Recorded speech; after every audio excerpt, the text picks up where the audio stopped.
Hi everyone. Welcome to Dublin Maker Festival. We made it. We finally made it. And it's great to see so many people walking around Gather.Town and interacting, and it's fantastic. All the conversations are happening.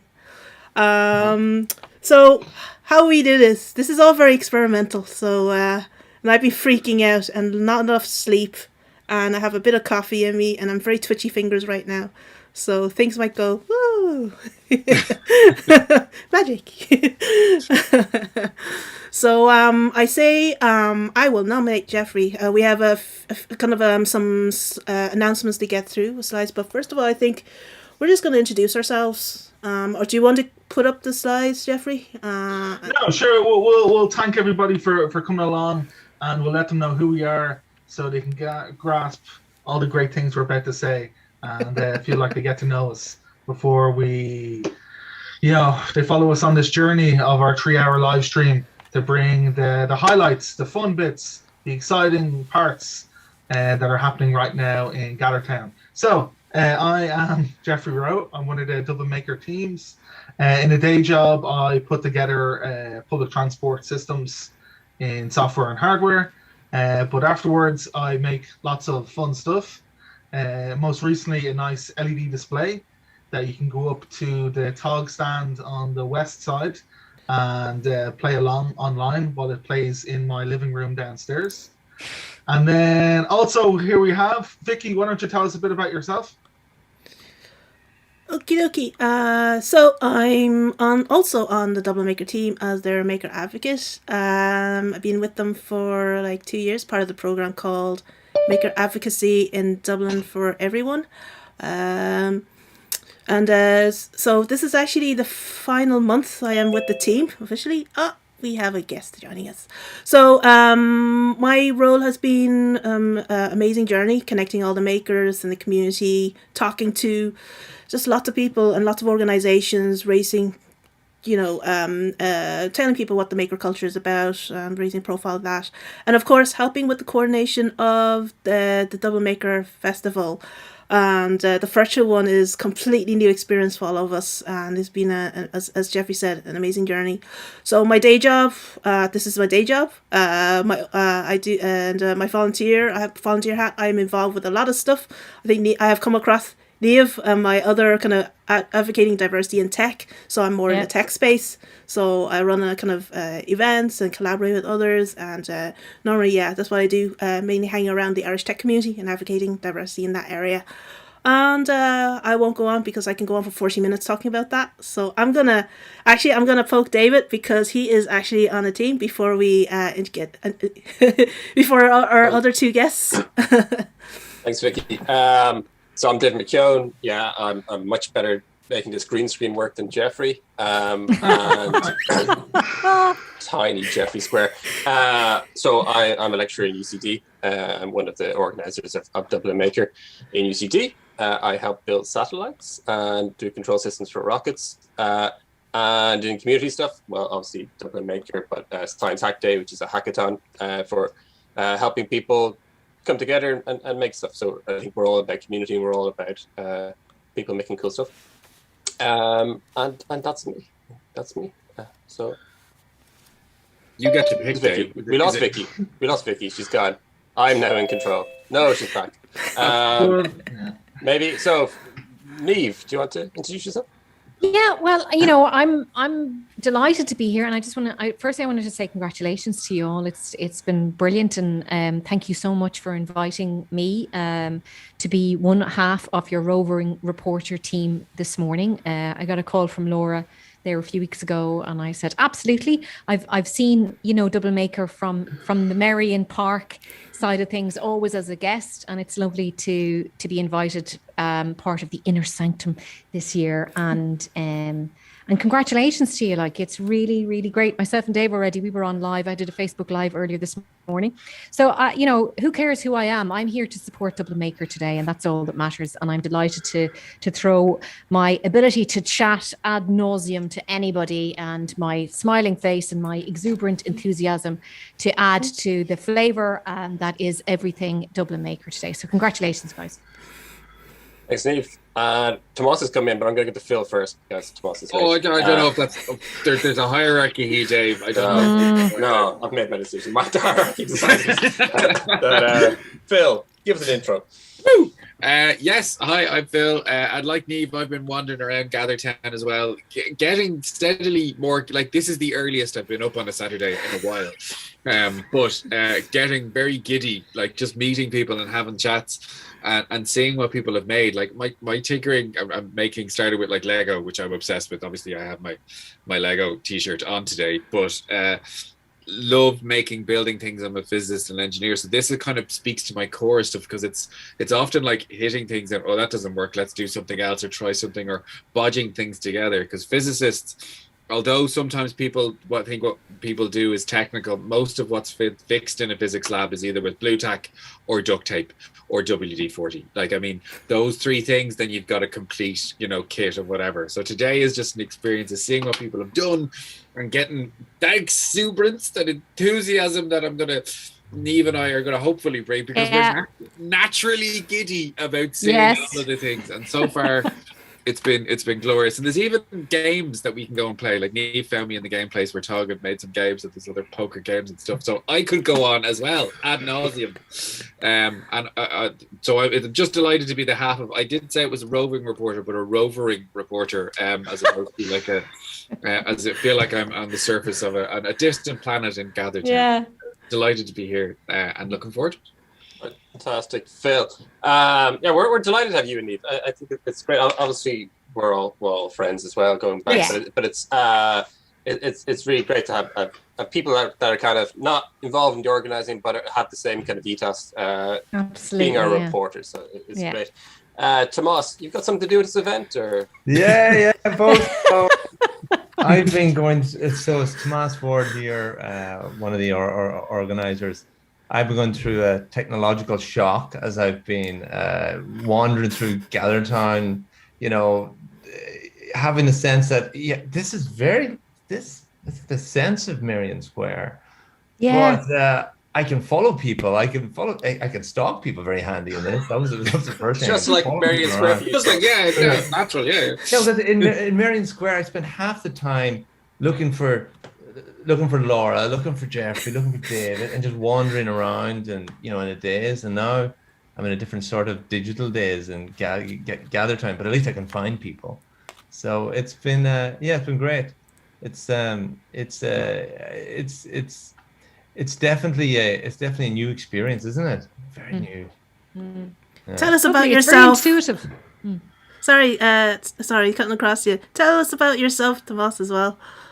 So, well, I guess I've been interested in making culture from about 2008, 2009, thanks to my students. It was my actual master's students who got me interested in maker fairs and things like that, and set up maker spaces. So, and I think originally I was driven by the fact that I'm an educator, so I teach electronic engineers, or at that time I was teaching electronic engineers. And many engineers, particularly at university level, had no practical skills, like none whatsoever. So kind of the maker community was the sort of antithesis to that sort of theoretical, overly, I suppose, abstract engineering world. And I thought, this is what students need, this complete flip side, the real accidental, improvisational, who cares if you mess up sort of engineering experience. So that's what drove me. And I've been kind of so I've been following that thread and pulling at that thread ever since to kind of complement the more kind of traditional education that we can present to universities. Now, I don't want to get on to pedagogy and all that kind of impact things, but that's what drove me. And then, of course, maker culture and anything around that, it's just fun, It's just so, free and creative. And I think that's really what I like about it, rather than having taken the very straight-laced engineering approach to everything. It's kind of an alternative engineering world where it's very off the cuff, Now, we don't want to be designing our rockets or our airplanes or our bridges or like that, right? But when it comes to the kind of the start of the ideas piece, I think maker culture is something that I feel is really really important, I don't know if that answered your question, Vicky, but I'm just saying that's Yeah, where just I a bit about yourself, Ah. I think. Yeah, we're just Yeah, doing That a... was a. Meaning of life and yeah. Yes. Well, Yeah, I got a bit philosophical there because I was writing the Jeffrey had asked me there to write a little piece for the documentary we've made, and the documentary we're going to show that later. Jeffrey, what time are we doing I'd that? have to. I find it profound. Spoiler right? alert, you gone right across. We haven't even done our full announcements of what's happening Oh, today sorry. yet. Okay, well, here's the other thing. I usually come in off the cuff, not really knowing what's No, I'm going only on. messing. It's great. Just It's reflect. great. This is all. This is what it's all is going about. on? I didn't read any of the organisers' emails. What's going on for the next 3 hours? I don't even Well, have a background. before we I have an before we inverse jump background. before we jump to that, David, can you talk about our missing team member that isn't on the stream? Oh yeah, Laura. Laura went out last night, hasn't returned. I don't know where she is. So Laura Tobin, who's been around, another founder of Dublin Maker. She's a PhD student in a very, very good university of University College Dublin, and she's made of lasers. Laura has interest in a lot of things with light and lasers, and I would have prepared an intro if I knew it was going to be spotted. And I don't know where is she. Do you know where she is? Is she in Gather.Town at the moment? I'm wandering around Gather.Town. I found her at the moment. She's chatting to someone. That's terrible. Yeah, she was last time I tried to get talking to her. She was in the middle of Ta-da! She just Oh, joined us. Hey. I've done your intro, Laura. You don't need to. It was great. Like, it was really good. Really in depth. I was very moved. It was amazing what you It's said. like a CV, but more of a narrative. It was great. Oh, it was more than that. It was like a movie, David. It was like a movie of her life. The plot twist was amazing. Oh, unbelievable. Yeah, mind. As she comes back. Laura, do you want to introduce yourself now that you're here? Half here? Not here at all. Not here at all. But here- Laura's just actually so busy. There's lots of abandoned. Like I can see Laura on Gather.Town and all of ourselves. We're just there abandoned like this. Avatars. The Blair Witch Project? Is that when they all... Well, on that note of abandoning things, let's talk about the organizations that made today possible. Oh yeah. You gotta Well, talk that's about a them. fine bunch of Yes. organizations right there. So, as you can see on your screens now, we are our main supporter who makes all of this possible and support us over the last 3 years for this program is Science Foundation Ireland through the Discover grants. So Yeah, they've been support fantastic. them as much as you can. I guess Well, Tomas yeah, might Ciara, have can I something just more say, to say. SFI have been supporting us since 2013. They've always they've been initially as well, but in 2012, 2012 was European City of Science funding, but at the start they had to be very accommodating to support us, I think, and then over time as the Discover program has matured, we fitted very well, and they've been very good to us. So I think a big shout out to SFI because they had, in a way, they took risks supporting something like this because we're not like we're a STEM and STEAM event, but we're very different. We're a quirky bunch. Let's face it, right? They've been fantastic. Yeah. Go. I'd like to Yeah, thank and we've Zoom also for letting me taken back on- in. Oh, hey, Laura. Welcome back, Laura. Thank you. Hey Laura, I tried to talk to you about 3 times in Gather.Town. You were talking to people. It was impossible to get you to say, "Listen, Laura, I want to go on a break." You wouldn't want me. You just talking. I'm sorry. No, it's great. I'm not normally so chatty. But one day only I make the effort. It's great. Jeffrey was just talking about all the sponsors. Yeah, so our other sponsor who came on to support us last year for an in-person event that was unfortunately cancelled is the ESB Networks. Yeah, who, it's through the their, Energy for a Generation Fund. That's so they were supporting us through that. So so it's a big thank you. So I've been following up with them. So they've been very, very nice to to support us all the way through because like as everyone said, last year is completely extraordinary period for everyone, and extraordinary times, and we all had to do learn so many new skills and do so many new things, and a lot of things had to be changed up. So and now we have, you know, the virtual festival now. So it's thank you to the sponsor for able to make this happen for us. And of course, sorry, I'll let Jeffrey continue on. Yeah, and then the other logos that you might see on the screen are other great community partners that help us put on the events, that really help with the grassroots elements that allow us to gather all you makers together on Gather.Town and have a great event. So they are Science Hack Day Dublin, which David has mentioned, Tog Hackerspace, Laser Lore. We also the Festival of Curiosity that is happening in July. Always provide us with great support and knowledge and expertise. And then our host organization is DCU, who handle all the legal, finance, and without having a strong host institution like DCU, I'm not sure this group would be able to put on such a great event. Yeah, no, it's very important, all these community partners. It's a very, we really rely on our community to make this thing happen. And over the years, we've, you know, this is the 9th. Has that been discussed? The 9th Dublin Maker? Are we going to discuss it? I mean, this is all very. I think it is the 9th. Yeah, it's a bit off. Yeah. Wow. But you mean over the years, been so many organizations have been supporting us to bring us to where we are. We might discuss that later, but we're always looking for more partners. You know, this is not a closed shop. This is an open window, right? Open shop window. Anybody wants to help us out and maybe support us next year when we have a look at well, what will Dublin Maker be like next year? But you know, we're always looking for people to help out. Yeah, and a great segue to that. Anyone who'd like to make contact with us can go to dublinmaker.ie or drop us an email at info@dublinmaker.ie. Use all the socials today to let us know how you're enjoying the event using the hashtag Dublin Maker. We're across the usual Facebook, Twitter, Instagram, and I'm sure you can drop us a line in the comment line. Let me just look over here. Everyone's wishing us a good morning. I see my mother has turned up, so I'll just give her a quick shout out. Go Abby Leaks. Go Abby Leaks. I am mesmerized with the little sparkles in this contact information. Who did this? This is money well spent. That's where all the budget went, actually. The sparkle budget was actually huge. They're actually cubic zirconias. They're not actually diamonds. They couldn't afford. We're very ethical.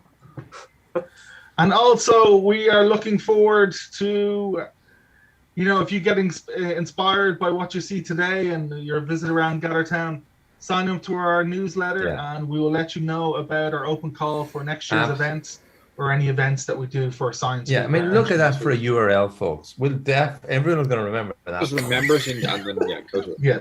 Quickly write it down. That way. Yeah. Do you know what? I'm going to use that URL as one of those extra strong passwords, because that's what. That's the type of memorization you have, yeah. So, going back to gathering. So our makers are split up into blocks. Unfortunately, we can't get makers to hang around for hours and hours talking to people. So everyone's split up into 2-hour blocks. So these are the makers that are currently in Gather.Town, Jeffrey? That you can go and talk to right now. So Gather.Town is this great virtual 2D environment that you can go around and meet people.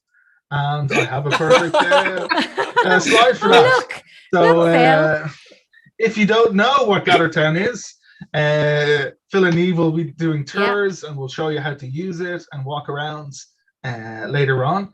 And if you need a ticket, you can sign up. And I've lost my place. Sorry, Jeffrey. I've lost my slide, so we'll just slide back to there. Yes, if you need access to Gather.Town, go to dublinmaker.ie and follow the Eventbrite link to be added to our Gather.Town, and you can walk around and see what it's all about. Did we asked Neve to do a photo with Phil's fringe? We said, just could you make them look the exact same?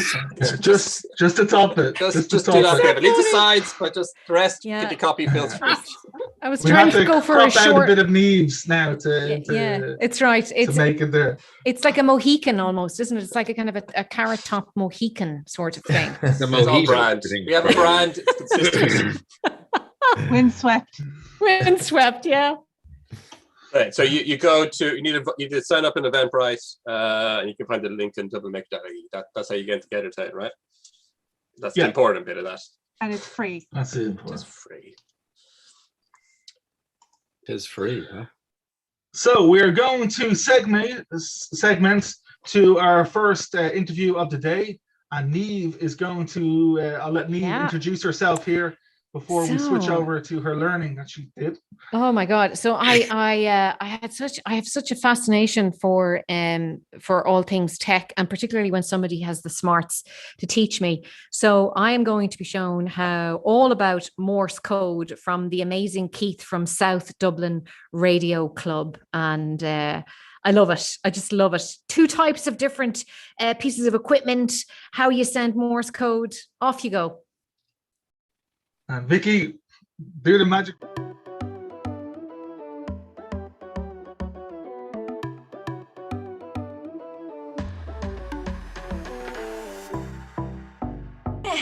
Keith Wallace, how are you? I was looking forward to this now. I've been given the chance to interview a few people today at Dublin Maker, and they said, do you want to learn Morse code? And I was like, do I what? Titanic? Any sort of like Western I've seen, it all hung on the telegram that came through. So obviously there's more to Morse code than telegrams as well. But anyway, Keith Wallace is all things Morse code and more, and he's around all day. So go over to him and find out more about what he's doing. But for now, I have his full and undivided attention. Keith, what are we going to be doing? This is amazing. What I plan to do, Nave, and I'll just introduce myself for a start. Yes. I'm Keith Wallace. I'm a member of South Dublin Radio Club. I'm a licensed radio amateur since 2016. And as part of the reason we're talking about Morse code this evening, the exam itself is actually split into 2 parts. The second part of the exam, you have to pass a Morse code test. So that's what we're at here this evening. So I'll go through a little bit about what Morse code is, how long Morse code has actually been around. What I'll try and do then is try and teach you a little bit of Morse code. Let's see how we get on. Yeah, show you how to actually send it, a couple of the different keys that are actually used to send it, that amateurs use, and try and explain it. So basically, Morse code, it was invented by a guy called Samuel F.B. Morse, hence the name Morse code. Okay, yeah. And what year was that? When was that then? And just to finish off, there's another guy actually involved as well, which you never hear about, a guy called Alfred Vail. And both of them actually, they invented Morse back in 1837. So it's been around since 1837, wow. Believe it or not. Between them, what they actually did at the start was they invented an electromechanical device, basically a big coil, which actually recorded indentations on paper. So the very first Morse code was marks on paper. And basically what it was a machine, a clockwork machine. You wound it up, had a roll of paper on it. The paper rolled out. You pressed a button at one end. It sent an electrical signal down a line. A little stylus came down and actually marked the paper. So depending on how long that paper or how long you held the button down, it would give you a short mark or a long mark. So that's the basis of Morse code. It's what they actually refer to them as dits and das. Yeah. So that's where Morse code actually originated. Now, what Morse himself actually did is he broke the alphabet down, and he started with A and assigned the letter 1 to it, B the number 2, C 3, etc., etc. So what happened then is, as you sent Morse code on the paper, you sent 1 dot for 1, 2 dots for 2, 3 dots for 3, etc. So that's the way it was recorded on paper. Yeah. So somebody at the far end had a little book. They looked at the stream of paper. They looked at the number of dots and dashes on the paper and were able to then read a message and send a message back. Makes sense, yeah. Yeah. So then in 1844, Vail, who we were chatting about earlier, actually took that a stage further, and he looked at the English language. He looked at the letters in the English language. He looked at the common letters in the language and decided, right, what we'll do then is all the common letters that you're probably going to send a lot of times within a message, we give them very short dits or das, or dots and dashes. And then the longer ones, he put longer sequences. So what they were actually referred to as dots and dashes. And what they defined at that stage was a thing called American Morse. And American Morse sort of originated with the railway. So it was a means of sending communications along the railway lines between the stations in America. So that's where Morse actually originated. Now the actual apparatus itself produced a sound. If you think of a mechanical device, every time he pressed a button, there was a sound. Yeah. So when he pressed for a short dit, there was a very short sort of sound. When he pressed for a long one, there was a long sound. And what happened was that the operators operating these things eventually got to know the dits and the das. They knew when a dit was coming in by the short sound, or they knew when a long sound was coming in by the long sound. So that's the basis of Morse code, dits and das. Yeah. What happened then was a guy called Frederick Dirk, I think I pronounced it correctly, in 1848 then took the American Morse code and adapted it for Europe. And then in 1865, a crowd called the ITU, which is the International Telecommunications Union, standardized it. So what they standardized in 1865 is still what's actually being used as Morse code today. There you go. There you go. Okay. So if you actually look at Morse code itself, it's all a series of dots and dashes. Yeah, yeah. And what we actually do nowadays is we send out, as amateurs, we send out a sound. So the dit is a very short sound, and the da is a longer sound. Uh-huh. And what happens then is combinations of those dits and das make up the full alphabet, and numbers and what we call pro sounds, the likes of the slash and the question mark and the dot and the period and etc., etc. So basically what happens then is within amateur radio itself, we have to do what's known as a Morse exam. The Morse exam is set at 5 words a minute. So you have to be able to read at 5 words a minute and send at 5 words a minute. Now, conversational Morse you'll hear on air runs at about 15, 20, 25 words a minute. Wow. So if you're sitting down to actually learn Morse, it actually becomes very musical once you increase the speed. And I'll demonstrate that in a few minutes. Okay. But at a really slow speed, it doesn't sound like anything. But the faster you go, the more musical it actually becomes.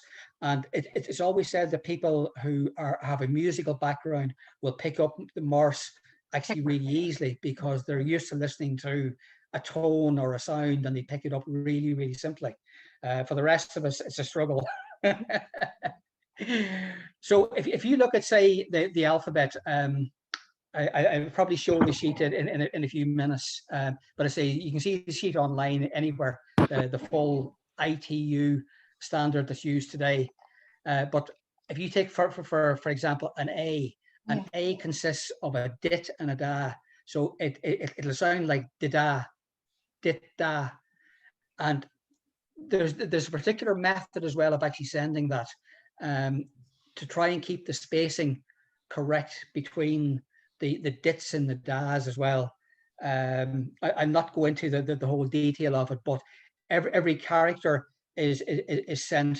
There's a space between each character. So if you're spelling the word knave, you'll do N space I space A space M space H. and then you leave 3 times the space between that word Next word, so they and know the next word. That's So really that's great. the way Morse is That's how they broken down. know. Yeah. Got it. Yeah. Yeah, but again, there's a couple of different keys that you can actually send Morse on, and one of the things is with what's known as a straight key, and a straight key is basically an on-off switch. So with a buzzer and a bell and a battery, you can actually make a Morse code key and practice. So all you're doing is literally pressing the button, making a circuit, and making a sound. But on a straight key, you actually determine the length of the dit, the length of the space in between, and the length of the da. So what amateurs will actually say is that they actually get to know what's known as the fist or the hand of the person sending it, because everybody's is actually very slightly different. Yeah. And if you're on long enough, you actually get to know the style of somebody sending Morse code. Oh my God. Now, with there's another type of key then called an iambic key, which is slightly different in that it regulates the timing and the spacing, everything between the actual key itself. Learning Morse code, what they actually recommend is that people learn it at 20 words a minute. So you're hearing the character as like a musical note, and that actually imprints on the brain. But what you do is you leave a space between the different characters as you're learning them. What will often happen is when you're learning Morse code, you'll be given, say, a set of 5 characters or 5 numbers. And what will happen is you'll hear the first one, space, second one, space, third one, etc., etc. And what they say is listen to the actual character at speed, but leave a space in between. And what that does, it gives your brain, when you're learning Morse code, time to actually comprehend the sound. One of the things when you're starting to learn Morse code first is you actually start counting the dits and the das. So the likes of A is dida. So you're counting 1 dit, 1 da. The next one, U, is dit, dit, da. So that's 2 and a dash, 2 dits and a da. But the problem with that is when you get up in speed, your brain just can't comprehend counting the dits and the das. You need, when you get proficient in Morse, and when you get used to listening to Morse, you get to the stage where you actually listen to the sound and you know the sound instinctively. So that's what learning Morse is all about.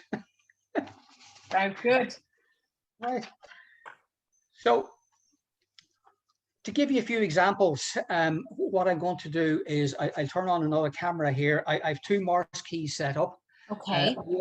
One is a straight key and one is an iambic key. And I'll just show you what the difference is in the two. As I say, the most famous one you alluded to earlier on is SOS. Yes. Save our souls, or save our ship, as some people call it. And that was a common distress signal sent from any ship up until I think it's the 1990s, believe it or not. They've only changed that recently.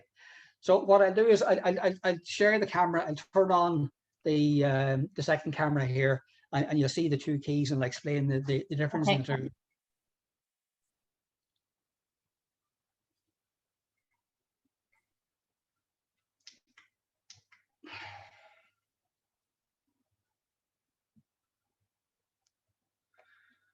Right, so what you're seeing on the screen there, hopefully now, is 2 keys. The one on the left is what's known as a straight key, and the one on the right is an iambic key. The straight key on the left is basically a switch. So all I'm doing, when I press the button, you hear the tone. And that can be done with a piece of wire, sticking 2 pieces of wire together, or any type of switch. But that's literally all it is. It's just a switch. Wow. The one on the right then is an iambic key, and what happens is if I press on the left hand side, it gives me dits. If I press on the right hand side, it gives me das. So a short one on the left, and then a long one on the right. So lovely. By holding in the left. Oh, so you just keep your finger on it and just keep giving you dits. Finger on it, yeah. And on the right. Oh, lovely, lovely. The difference in the two is on the left hand side, the operator or the person sending Morse code is responsible for the timing of the actual characters themselves. The one on the right is done by a piece of software or the radio itself, so you don't have to worry the spacing in between the two. So if I was going to send SOS on the left-hand key, it's if you look at your sheet now, you'll see S is three dits, so 3 dots, 3 dashes, and 3 dits. Dit, da, da, da, dit. Okay. And to send that on the key would be. I hope nobody's going to answer your stress signal now, Keith, but anyway. Well, I'm not actually transmitting, so we're okay. That's okay. But to do that again, it's 3 dits. Dit. Da, da, da. So lovely. It's such a soothing. And to do that then in the other key, you'll hear it's completely different, and you'll hear the difference in the timing of it. So it's. Oh wow! Yeah. Which do you prefer? Which do you prefer? You have to do the exam with the straight key. Yeah. But once you do that, most people will move onto the iambic key. Yeah. Because it's slightly different again, in that the iambic key, you can do what's known as a squeeze the key. So if I want to send an F, it's just easier. It's more fluid. Yeah. And that's by holding my finger on the key. I don't have to worry about the timing. The timing's all done for that. So that element is all taken out of it. Yeah, lovely. Right. Yeah. So if you take an example, say your name, okay, right, on the straight key, it would be. And here I'll put it in front of me just so you actually see as well. Right? Oh yeah, lovely. So name is da dit, da da dit. So if you look at the sheet in front of you, with the actual symbols itself. So if I send it, I'll send it slowly. You can try and actually hear it. So the N is da dit. Got it. Dit. Da. Da. And dit. Lovely. Right. And then if you listen to the difference then in the iambic key, it's da dit.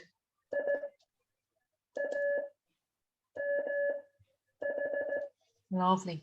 Yeah. Right. And to send that at the sort of speed that you would hear it on air, right? To do that, just to hear the difference, it's lovely. So that's what I say. You're very musical. You have to get used to the actual sound, because you haven't time to actually count the dits and the das. Yeah. So that comes over a long period of time. Yeah, it's like learning to play an instrument, Keith. It's just like playing an instrument. What's explained to me when I started this is like learning a language from word go and learning an instrument. So you're learning a language and you're learning to listen to a musical note as well. Lovely. And the combination of both eventually actually sink in. So to actually send my name would be right, and it's da dit da dit. So that's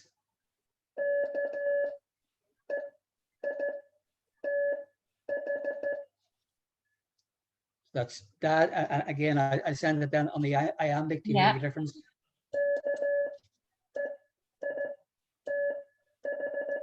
Yeah, it's lovely. It just immediately is more musical with the iambic one, isn't it? It is, and that's why people move over to it. I can see why. There are people who use nothing but a straight key and will do exactly what I'm doing, but it takes a lot of practice, because you're responsible for to try and time it. But I say that's the one you learn on. Yes. And I say people tend to move over to the other one. If I was to send Dublin Maker, just that's a long one. Okay, yeah, go seeing as what we're actually doing, I'll actually slow it down. Okay. Until you actually hear it as well. I just check the speed. Right. So it's da did it, did it da did it for B, L. I got that one wrong, sorry. I'll start again. All right. It's just too slow for me. So it's da did it.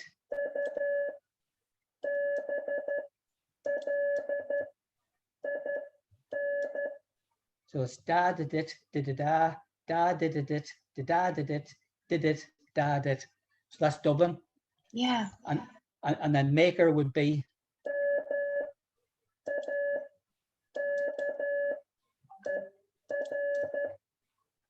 dit da dit. Now to take it up and you'll hear the difference. Yeah, play it at your pace. Play it like the way you want at speed. So yeah, Dublin. So I'll do Dublin first. So it's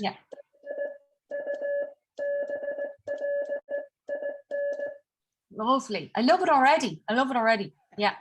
And then Maker is. Oh, it's gorgeous. Yeah. Wow. It must be so and that's what I say. When it's at speed, it actually sounds musical. And it does. It really does. But you get to the stage where when you're actually learning this, that you don't even have to think about the dits and the das. You know the tone, you know the sound, and that's to say it's like learning a language. And people will get to the stage where they'll actually pull out a word by listening to a series of tones. They'll actually pick out a word complete as well. They're not even listening to the ABC. They've got ABC together as all one piece of tone, and they just pull it out. A lot of the stuff in Morse code tends to be abbreviated as well. So when we're online, we're sending short forms of hello and goodbye and good evening and all this sort of stuff. So if you take, if I was to say good evening to somebody, it would be, so that's G, da, dit. Okay. Lovely.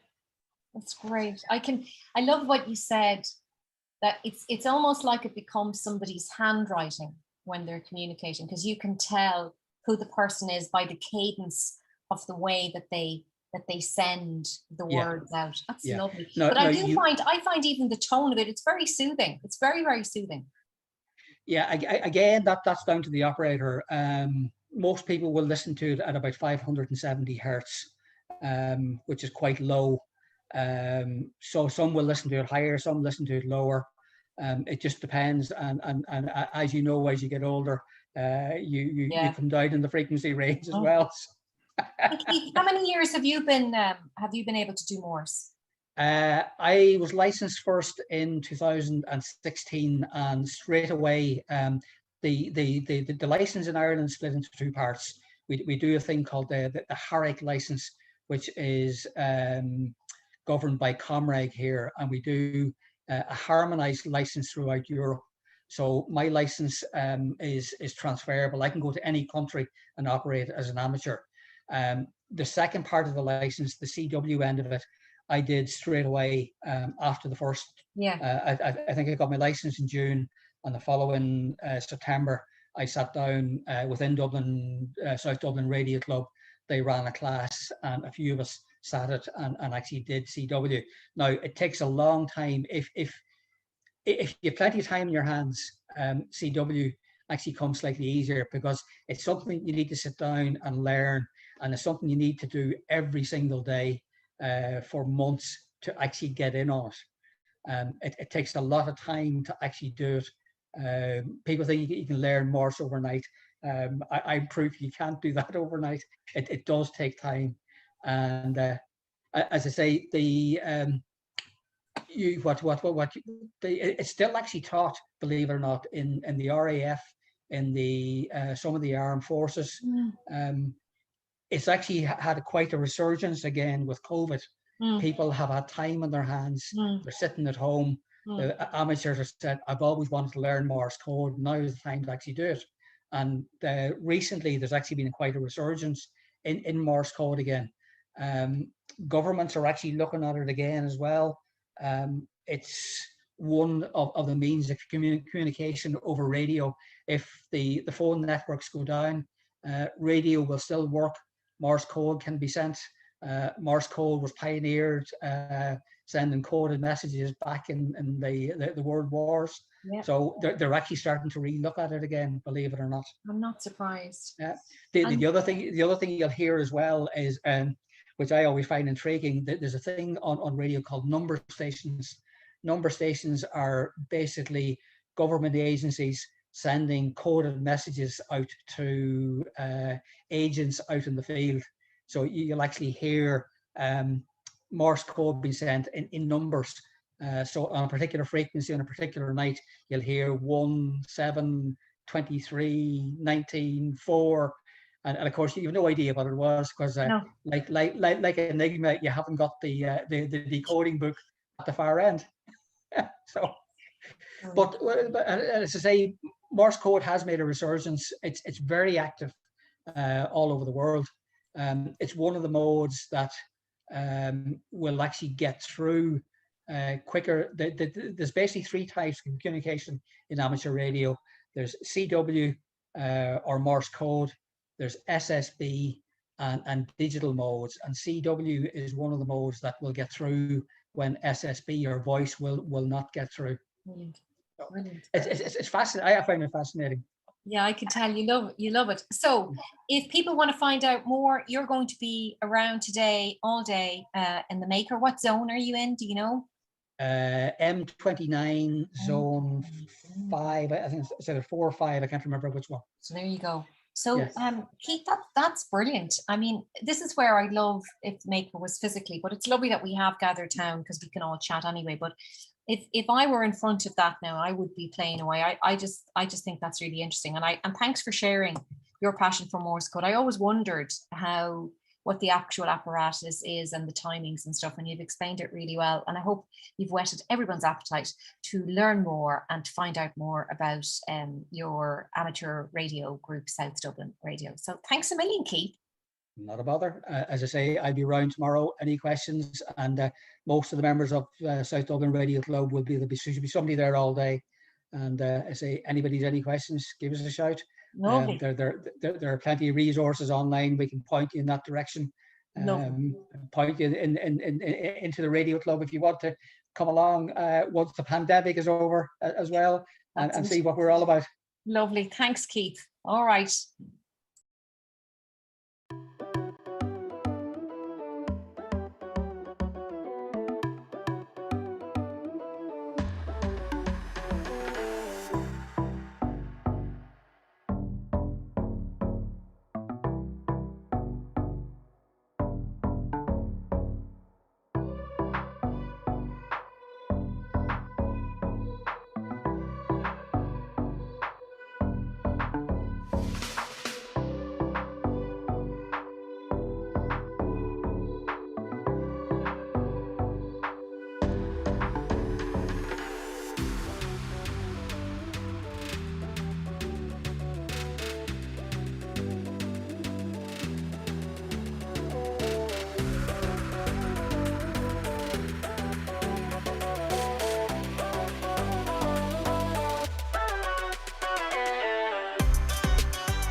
everyone, and welcome to our, I suppose, impromptu session where you'll find out how to do something practically wonderful. I'm joined by Neve down there, who looks confused, which is great because that's our. And also we have Chris. Chris Reyna is with us here. Chris, nice to see you. Nice to meet you. How are you, Phil? How are things? Very good. Nice to see everybody. I'm good. I'm noticing that you have an extravagant drapery section behind you. Very fancy.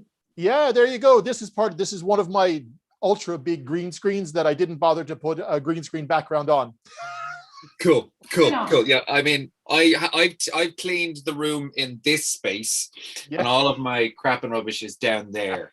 Yeah. So if I were to turn the camera a full 360. No, we're not turning the camera though. That's we're not I allowed. suspect. Yeah.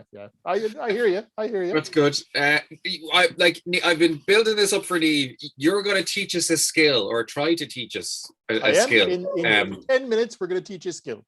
Okay, skills. Awesome. Skills with a Z at the end of it. Chris, what are we going to do?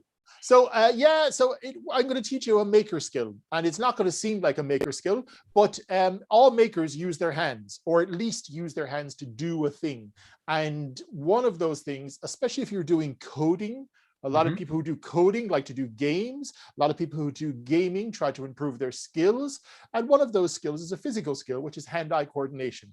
Yes. And it's been known for many, many years that good hand-eye coordination makes you a better gamer. And in this particular instance, to develop those skills, we're going to do some juggling, because juggling I like that. Let's see what he just did that. Coordination. Yeah, that was pretty good. I like that. Yeah, so I'm going to teach you to juggle in literally 5 minutes. You won't be an expert at it, but you will know the correct way to do it. Oh. Because most people do it incorrectly, because that's what they've seen their family do, brothers, sisters, all that kind of stuff as well. So very simply, because I know we don't have huge amounts of time. Yeah, cool. If you have an object, it does not have to be a ball, it can be anything. I have two sets. I have socks, and I have these kind of dryer things. Dryer socks. Socks are better. Are socks better? Socks are good. Socks are great. Socks are good. Socks are good.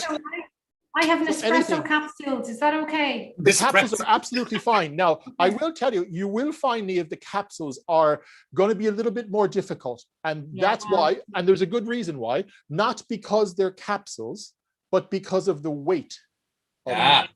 So things that are heavier are actually easier to juggle than things that are lighter. Okay. Well, then I'm going to go back to it. I'm going to go with the other things because they're heavier. Yeah. Lego men then instead. Lego men are a little bit better than capsules. Okay. Absolutely. Lego men it is. My 2 E's are Lego men and women. Excellent. Lego woman and Lego man. Okay. I'm very jealous that you have those. Those are fantastic. Okay. Love them. So very straightforward. All we have to do, this is how you start, with 2 hands and 1 object in a hand. You're going to throw it, and it's going to go up. It's going to hit the apex, and then it's going to come down in the other hand. Very simple. And then you're going to throw it back. It's going to go up. It's going to hit the apex, the top of its arc, and come back down again. Okay. And that's it. And do we look at it? Do we like go? Yes. So you should look at it. Okay. And this is going to be a thing, and I will step back just a little bit more. So, and this is just an important thing. So if you look forward and you hold the object in your hand, if you raise it over your head, but continue to look straight forward, as soon as you can't see it anymore, looking forward, not up, looking forward. Yep. As soon as you can't see it anymore, that's too high. Then you need to bring it back down a little bit. Right here. The same is true to the side. So if you go to the side, I just can't see that now. So there is about right.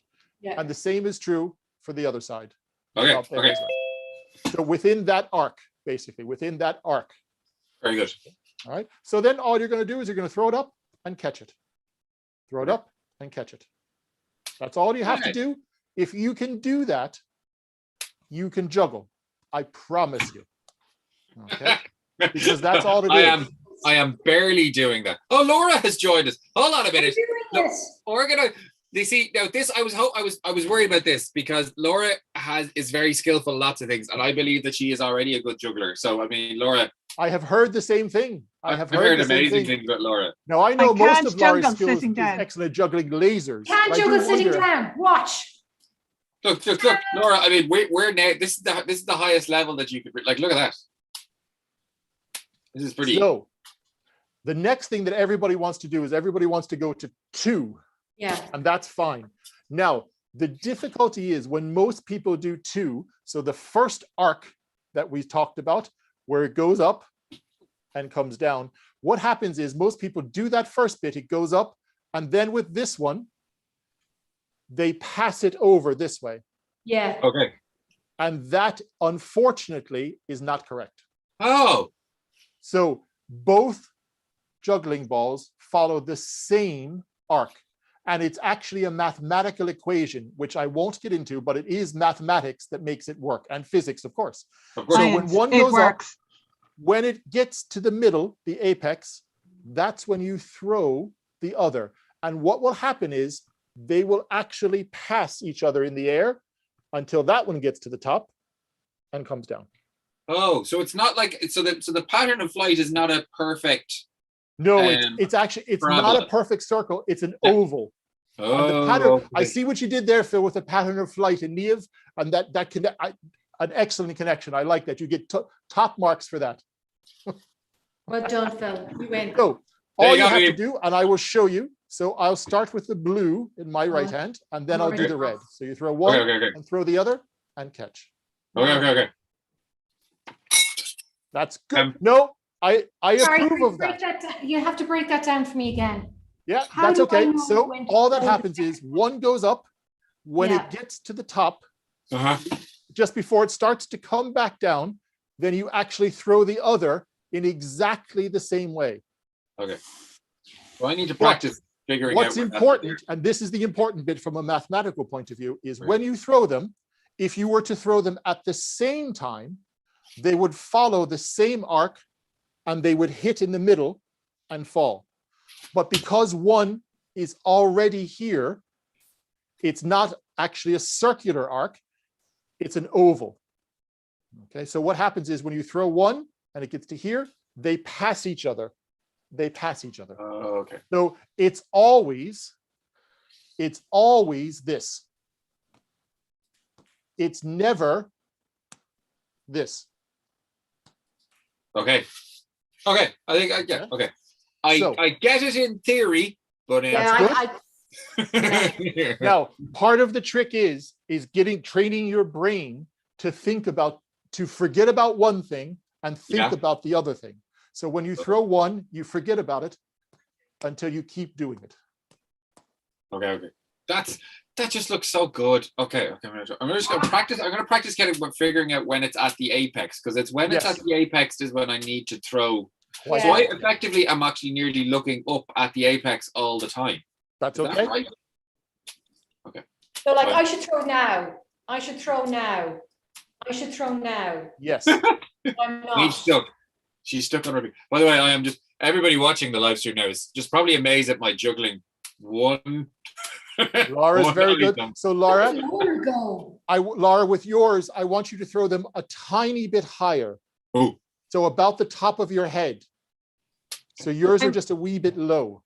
I'm a little bit limited in my space. Yes, here. I do. My hands are kind of above the desk, so I can't move back because of the green screen. So that's why. Oh, that's very good, Phil. That's really good. Really? No, don't watch me. Don't watch me. No. Now I have. So let me tell you something, right? Now I understand that you're sitting down, and that's complicated. So yes. What happens? This happens all the time when people learn to juggle. Is you end up going a little bit further, and a little bit further, and a little bit further, until eventually they're getting away from you like that. Okay. Yeah. So to practice, face a wall, not quite an arm's length away. So what will happen is your hand won't leap out to grab it because you don't want to hit your hand off the wall. Okay. And if the ball or whatever you're using hits the wall, it's going to bounce off the wall and come back to your other hand. Oh, okay, that's good.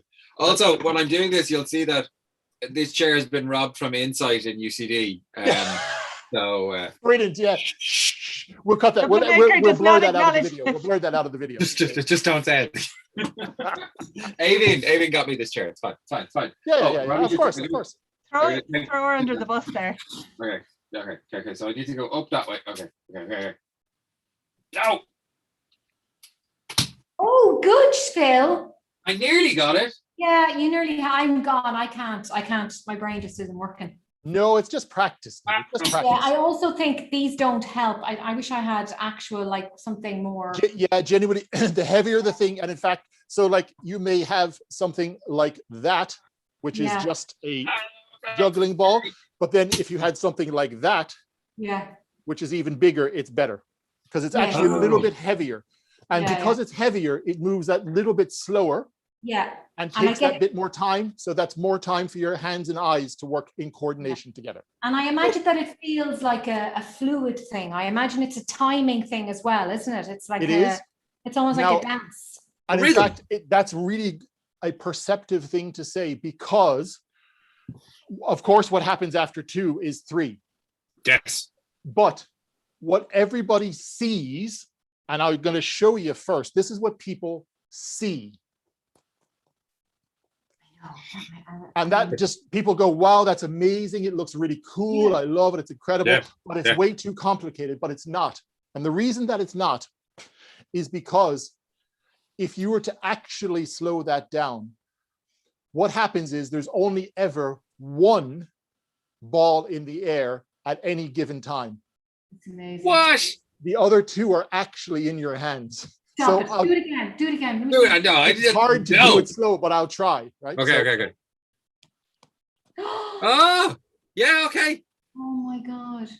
That is one of those things you see but have never noticed. Yep. So there's really only ever one ball in the air at any given time. So my mind is kind of a little blown at the moment. Yeah. And it's all mathematics. Juggling is all mathematics, nothing but mathematics, and a bit of physical skill, of course. But if you know the mathematics, it actually makes sense. Makes a lot of sense. Look, all 3 of us are like leaning in like this, going. I just had an epiphany there in Leaving Cert when those questions, when train A leaves station A and train B. So it's obviously when juggle ball A is in the air, when does juggle ball B leave? Yes, correct. I finally found a reason for that in real life. No, in Neve's case though, it's actually when Nespresso train leaves coffee pot A because of when you make the stronger coffee. And then you see the other physical bit, and look, we've all kind of done this, but I have another small but silly example. Yes. Which again is just physics and mathematics. Love it. Is it the water? Is it drinking the water? Or is that just it is actually the water. What water can be juggled? Well, yes, it can, but generally you start by doing this. Yeah. Oh yeah, I've seen this. Everybody does that. That's so awesome. But that's actually just the same as physics and mathematics, okay? Obviously the water stays in because of pressure, because of speed, because of all of that, but it's the same thing. But you can do a thing in juggling where you have, let's just say water. You can do it with fire as well, which I do, but that's another day's work, where you put those at the end of 2 strings, and they're called poi, and you swing them around, and the fire stays in the pit because of exactly the same mathematics and physics involved in that. Just the same. And then if you want to move up to the other one, you can do clubs, of course. Oh, yeah. And why is that? Let's go clubbing. Are they nicer to handle, or like is it more pleasurable juggling something with like that shape than bowls, or like? A good question. I would say it's personal preference. You can certainly do more flashy things with a club than you can with a ball. But there is an element of there's also more to go wrong with a club. So for instance, everybody thinks that you hold it at the very end in this manner, and then you flip it like that, but you actually don't, because you, even doing that, you can see kind of how wobbly it is. Actually, you try and find the fulcrum. It's not quite the fulcrum, but it's about there. So you can see that in my arm, and that's where you actually throw it, because it stays a lot more stable. Nice. Yeah. As opposed to that, which is quite wobbly. A little bit more. Yeah, definitely. So, and those are just clubs as well too. But Chris, I'll show you a couple of other tricks, because I'm sure time is of the essence. I was just going to say, you've got like 2 minutes left, and we got to jump. So go mad quickly. So if you can, yeah, it's probably quite vague. I should have chosen another color apart from green because the green is showing up. Anyway, we can see it. We can see it very clearly. So if you can see that, that's fine. So if you watch the red one, it's going back and forth. So the red one's back, forth, back, forth. But keep watching because now it's just going to go over the top. And if you keep watching, whoa, then suddenly it just goes underneath. Would you? Oh, I'm getting dizzy. And there's even more physics, which is called gravity, which is great. Gravity is an incredibly important part of juggling. Oh, nice. So, Chris, what you're saying with all of this is it's really kind of like we're bringing gaming, bringing making, everything else, a skill that someone would not necessarily associate with maths and physics, but also the technical ability of hand-eye coordination and that, you know, motor skills that really add to what you can do in terms of tinkering and making. Quite right. Yeah, absolutely. And in terms of making as well, too, again, have we made something? Well, we've made a bit of fun and things like that. But those physical skills are really important, even for students to understand, and I'm really simplifying things, gravity, but also to understand how things work. Because, and we've done this, I've done this with students in schools, whereby we do this, we shoot it on a phone or a camera or whatever, and we slow the footage down. Yeah. And that is an appreciable skill that can be part of an incredibly well-paid job, which is on any sports team anywhere in the world, there is a person's job where they film the whole match. And then afterwards, they slow everything down to see precisely how things work. Yeah. And juggling is just a part of that. And it's another appreciable making skill, basically. Chris, thank you so much for that today. It was awesome. Not really, at all, really you're more than enjoyed welcome. it. Thank you to Neve and to Laura for joining us. We're going to hand back over to Vicky and to Jeffrey back now to tell up what's happening in the next hour and what's coming up. And is there, I believe there's weather reports and other stuff on the way. But from us, thank you very much, Chris, and we'll see you soon. No worries. Thank everybody for joining in and practice. Enjoy. Cheers. Thanks, Emil. So, yeah. Thanks, everyone. Hope you all enjoyed it. I'm just really bad at juggling, so I decided not to do it. So, thanks for all that.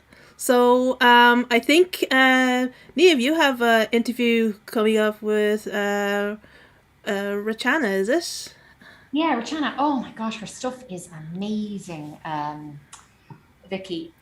She makes traditional art using a lot of the motifs and the patterns from her her culture, which is of Indian descent, and she shows us all the different types of paintings that she does, but she shows like a formal style and then a modern style and then a personal style. Stunning, absolutely stunning work. And she also breaks it down into, if you know the patterns, these things are actually not as difficult as they seem to draw. So she was really engaging. So I hope you enjoyed the interview. Yeah. So I'm going to cut to it now.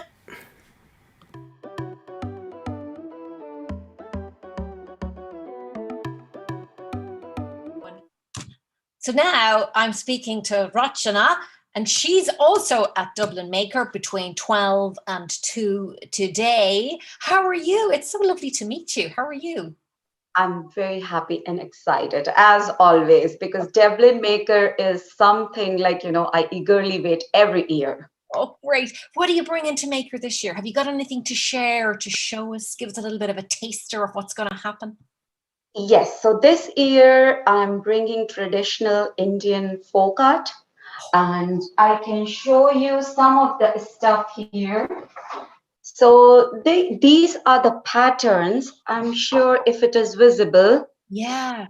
Oh, so these are the patterns are used as a border for all the traditional art forms. Beautiful. So yeah, and like this is one of the art form from Western region of India. This is called as fard art. Okay. And do you draw that yourself? Yes, I draw and as well as I paint. Then maybe some more stuff I can show you. This is, This is again another Western Indian form of art. That is beautiful. Oh my God. So if you can see that the borders are very mandatory part of all these art. And you know, they usually they are made up of primary colors, uh, made up of vegetables, flowers, herbs, etc. Like this is eastern part of Indian traditional art, which is called as Madhubani. So yeah, so the border are very significant, and you can see that they depict the animals and the human body. Like I'll show you one very simple form of art. They all are very simple, but this is something which is very interesting, Varli art. Oh, wow. Oh, wow. How many This- hours does it take you to complete one of them on average? I know everyone is different. Yeah, it different, and based on, like, you know, what type of a border I'm using and what colors I'm trying to use. Maybe few hours, 2, 3, 4, yeah. And where do you start? Do you like decide you're gonna use the outer pattern first, or how do you begin? I'm a very random person. I'm just an enthusiast, Neve. Believe me, I'm not a very professional, disciplined type of an artist. No, I'm very random. Yeah, I'm very random.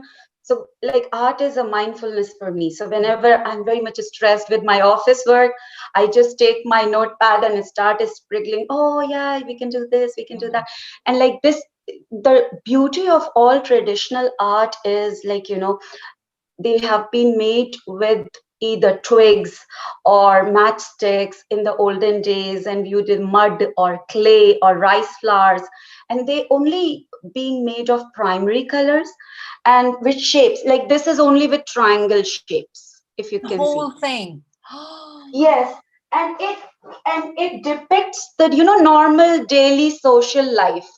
Like, you know, the person is playing or doing something, and it's all triangles. You must get Dancing. it must be very therapeutic.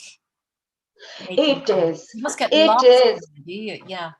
And that's why I said creativity is just mindfulness for me. So I'm very random. I'm not, you know, for like very disciplined approach like this. If you can see this. Is that the mandala? No. It is. Yay. You are bang on. So mandala is being mostly used in ancient time, Nepal, India, China, Japan, these country, and usually the country who is following Buddhism, they use this circle as to depict the universe as a whole, and then they are using this as a tool to meditate, and that's why it is very you know, famous nowadays, because mandala is used as meditation. But this is an art form, and it is just made up of circles and circles and circles. So And then, okay, give us one more, and then I better ask you about what we. Oh, sorry, you can no, go ahead. Go on, show us. No, keep show. Oh, wow, mirrors. So this is lipan art made up of clay and mirrors. Oh, this is again a tribal art from Indian tradition. That's beautiful. Yeah, they are really lovely. And this is one last form of art which I do is silhouette. Okay, you left the best to last. Oh my God. And this is contemporary. Oh, wow. There's so many forms of self-expression that you've covered there. So what can we expect if we head over to you in our Gather.Town garb? What's going to happen from 12 to 2 today? 12 to 2, I'm basically focusing on the western and eastern part of folk art, where how ancient tribal people used to make and create art items with their natural materials, and no technology, no brush, no colors. They were using clay, mud, rice flours, vegetables for colors and for brushes, and they were using peacock feathers and pigeon feathers. So yeah, they can watch my YouTube. They can see my poster and I'll be available, and they can talk to me and they can learn if they're interested. Well, I'll be over, that's for sure. So I'll be over to join you. So thanks very much, and we'll see you later today. So head over to Rocketry's stand from 12 to 2. We'll see you in Gather.Town. Thank you so much, Neve.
And welcome everybody back to our show.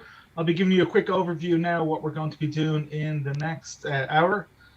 So first up, we have a new slot of makers who are available to and at their stands, ready to interact, have chats with you, tell you all about their projects. So from 12 o'clock now, well, we're an hour into it, but for the next hour, we're going to have these great makers. So we have Tog Hackerspace there. We have RGB LED Mask, which is quite popular. We also have Maker Meet, who you just saw Chris do his juggling demonstrations. Lots of great makers are available in Gather.Town now for you to have a chat with. So I'm going to give you a brief overview of what you're going to see on stream for the next hour. So later on, we're going to have Phil, who's going to interviewing Graham about some great airsoft and paintball props. After that, coming to you live is a weather report from myself. The weather is usually very important to us in a physical event because we have people in tents in rain and the potential for rain. So it's only crucial that we tell you what the current weather is today. Then later on, we'll have Neve, who is going to be interviewing a great milliner to talk about hats and all great designs and lovely kind of high fashion items that are available there. But first up, if you're watching the stream and you're wondering where all this great activities going on, it's all going on in Gather.Town. So first, there's a couple of steps involved in getting online. First thing to do is go to the link on screen, Dublin Maker 2021.eventbrite.ie. There you will get an Eventbrite ticket. Then step 2 is you will receive an email with a link to Gather.Town. And unfortunately, it's a manual process. And every 10 minutes, we'll be adding our new ticket holders, so you have permission then to join Gather.Town, and then you click on the Gather.Town link and then you're into all the interaction straight away. So to give you a feel of what that is like, I'm going to hand you over to our roving reporter team, who will give you a little tour of what Gather.Town is for our stream viewers. Thank you. Thanks, Jeff. We're ready to go. Neve and I are ready. Neve is wandering around somewhere. She's just over to the right. She's going to come over to where Dublin Maker is. Welcome to Dublin. And I'm going to start sharing the screen. Yeah, I'll find you. Wait now, let me find you. So It's really. that's not the right screen. That's my mess of a desktop. So let's ignore that. Where are you, Phil? You're in the. Where are you? Hold on, I'm going to share that. That's also the. Neve, can you share a screen? Because mine seems to keep not sharing. Yeah, no problem. I will share. Firstly, I have to share my screen on Zoom. That's right? it.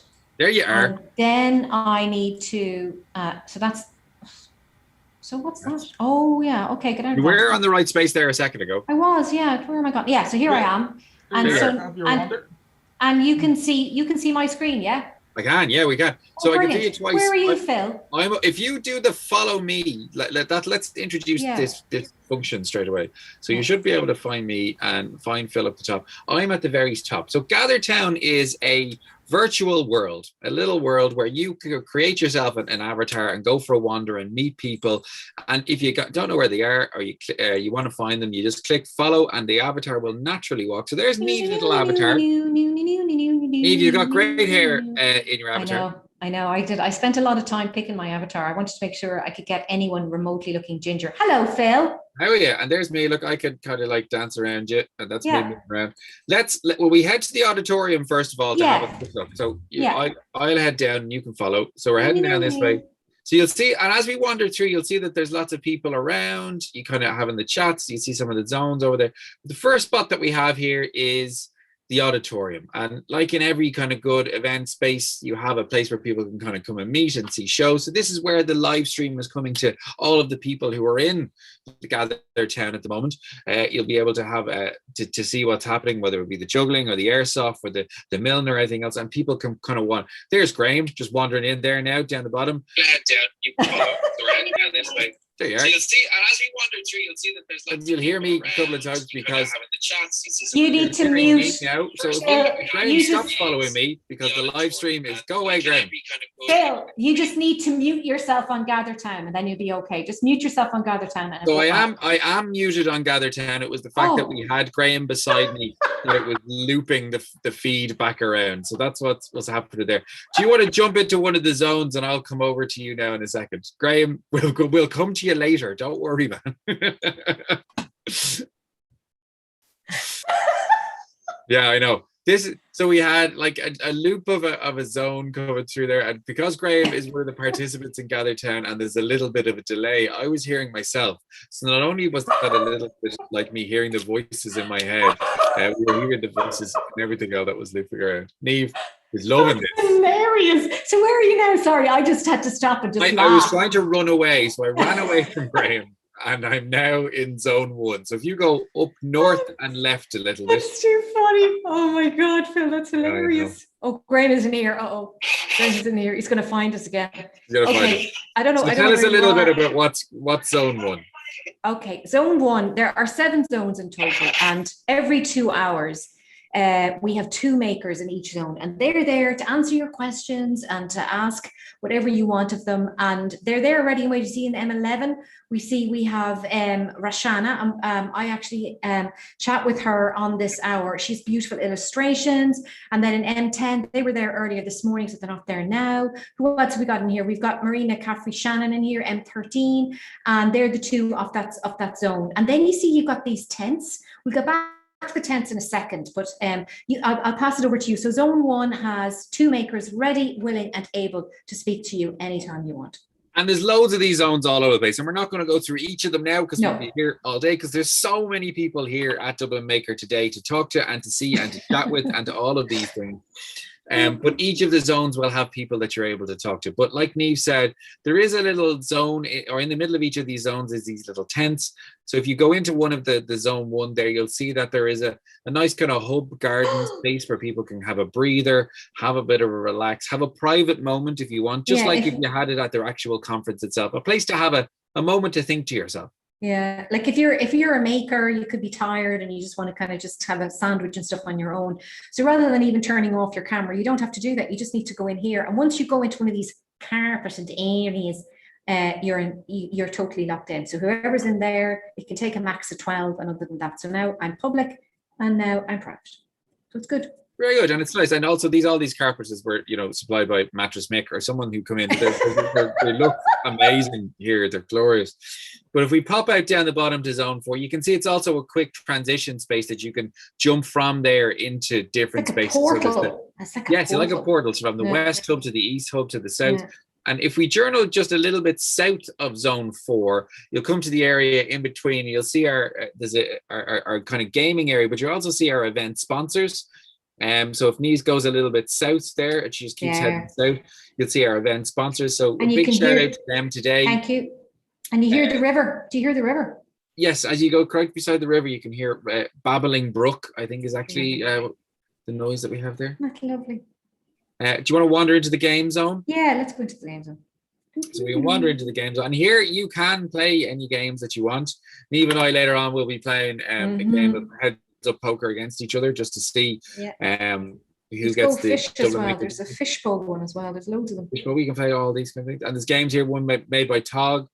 You can jump around. And if you go back up north over the bridge and back over the other side, you'll actually get into the information area. So if you're ever looking to find anything out, or if you're looking to have find some more information about what's happening or how to get in touch with people, you can find it in the information zone here. It's this blue area where you'll usually find the team, whether it's Jeffrey, Vicky, Laura, Dave, Tomas, anyone who's around. They'll be all around, or our volunteers. Niamh, I believe there is an after party at some stage. Well, there is. And have you been in the real kind of Coachella of Dublin Maker? I haven't gone to the Coachella, no. Follow me. There we go. And there's Amelia's joining. Hi, Amelia. Hey, We're going down to the Coachella. So the Coachella area is down. Sorry, I've gone the wrong way. No, it's to the right area. Look, I have groupies. Anita's joining us. I have down here to the beach. So the beach is the Coachella area. So, it's very much boho chic, sunglasses, shades. Factor 50, obviously. Well. And then we have a massive decking area to put out your towel and grab a good space. And there's a bit of dancing and grooving going on here. And then you can sit down here. Amelia is obviously following me. She's following you, I believe. She is following me, yeah. And I can sit down here, and we can go down here. And what's really nice is you can go for a swim. And he's been there all day, by the way. Down if you go up to the top as well. Has been here. Alpha, are you okay? He's been there all day. Well, I think he's just comfortable. I think he's just wanting a bit of and here you can't go any further. You need a boat, or you would need a surfboard. But then you would in real life as well. You would. And if you go up to the northeast of the beach, you'll see that there is a little thing that looks like a vending machine. If you go up a bit out to the right, you're on your way over here now. You'll see that there is beside me. No, it's not where I am, over the right over here. There is a vending. Yeah, what's that, Phil? If you press X on that, you'll get some summery beats.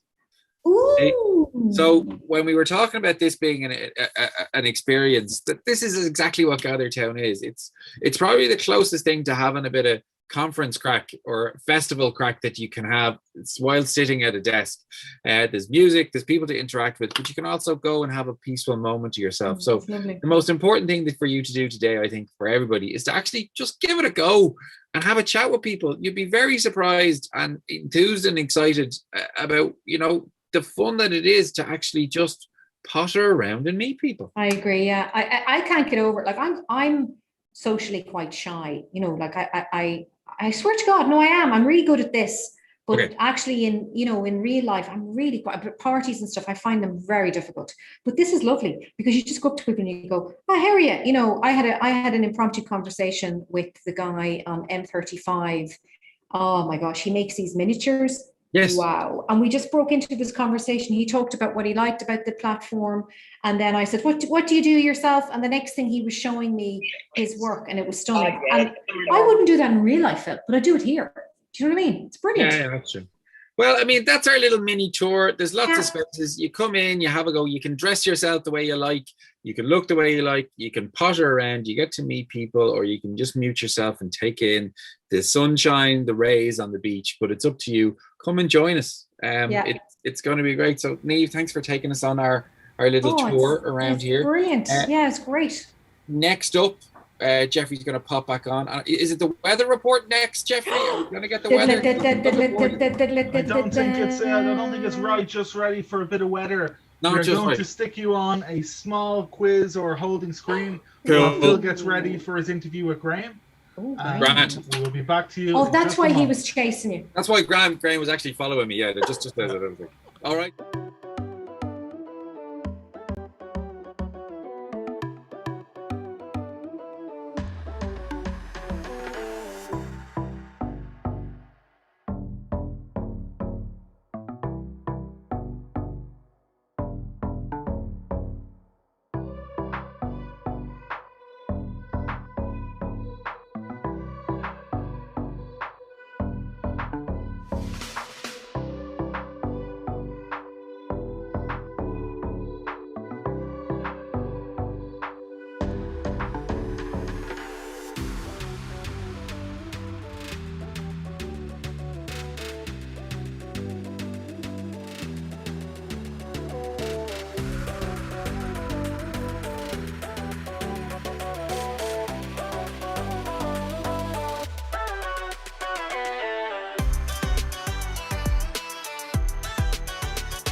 Hi everyone, welcome back. I am joined by Graham here, who is wearing an AC/DC top, which says, "For those who are about to rock."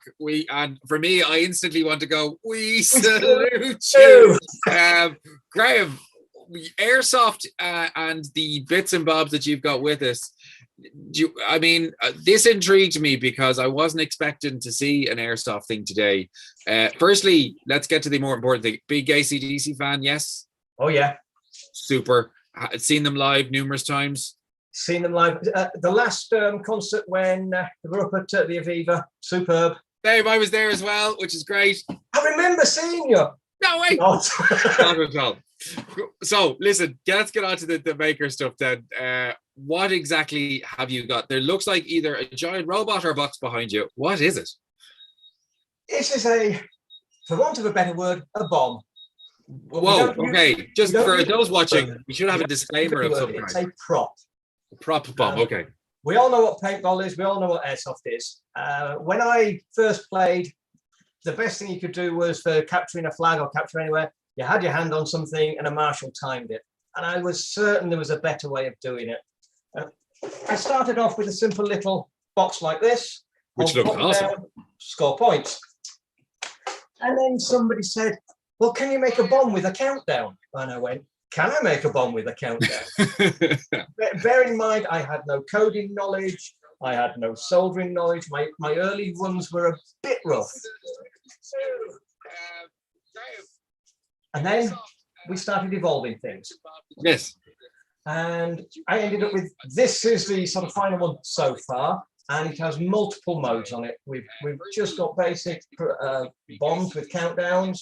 We've got domination, where you hold the buttons to capture a flag and score points. Sure, yeah. We've got, let's have a look at this one. So this is with RFID tags. So again, a little bit different. You either start off with tags, or you've got to find the tags. And once you've got the tags, we got a beeping.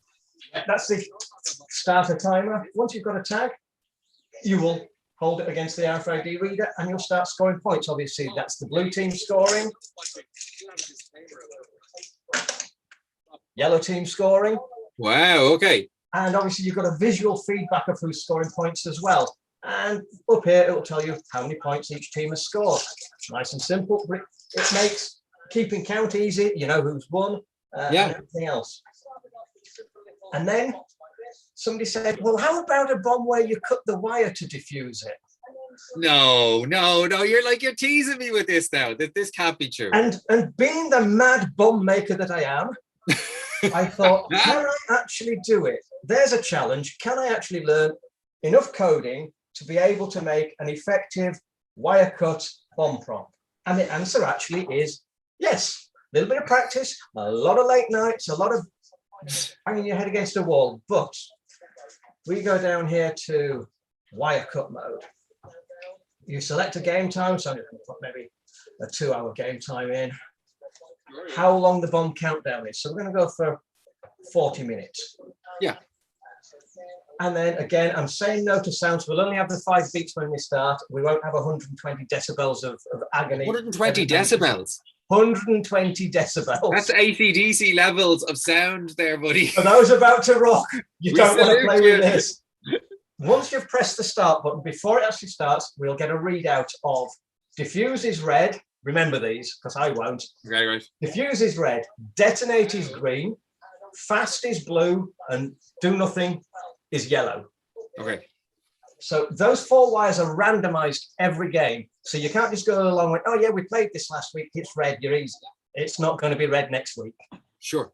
Not going to be red next game. So fast was blue, detonate was green. No. Countdown. And game on. So ticking away there. Which wire are we going to pull? Okay, so this is exactly like it's in a film. The pressure's on. There's a timeline. I feel like I want to pull green I want to see what happens. Green. Thank you very much. There's 120 decibels of blown up. I'm sorry.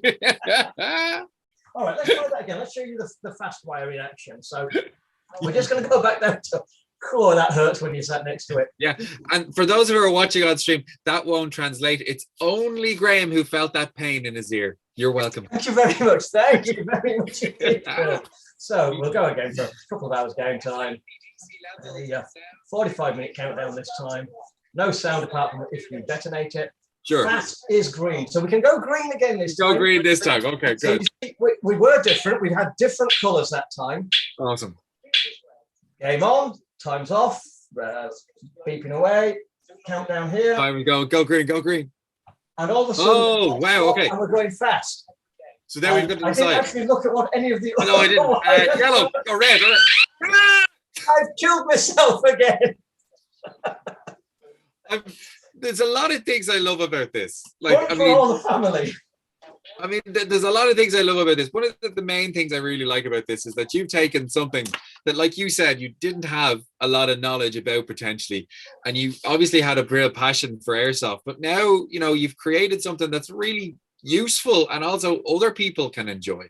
Yeah, I mean, there's variants of these around the country in different places that got them. There's one very similar to this, a bigger version, 4 foot long, built over old pallets at Red Hills Airsoft in Kildare, which detonates. It has an air cannon in it that fires ping pong balls. So I mean, like, there's customization into this, but really what you're taking like what people play on video games and you're making it into actual kind of like they can play them in real life.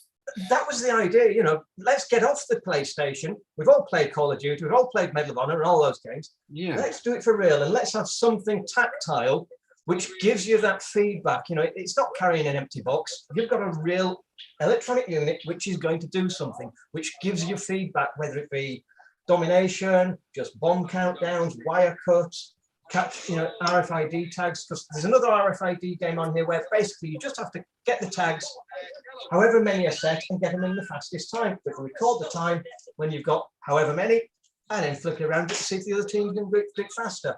But you've got that tactile feedback, which gives a greater depth to the gameplay.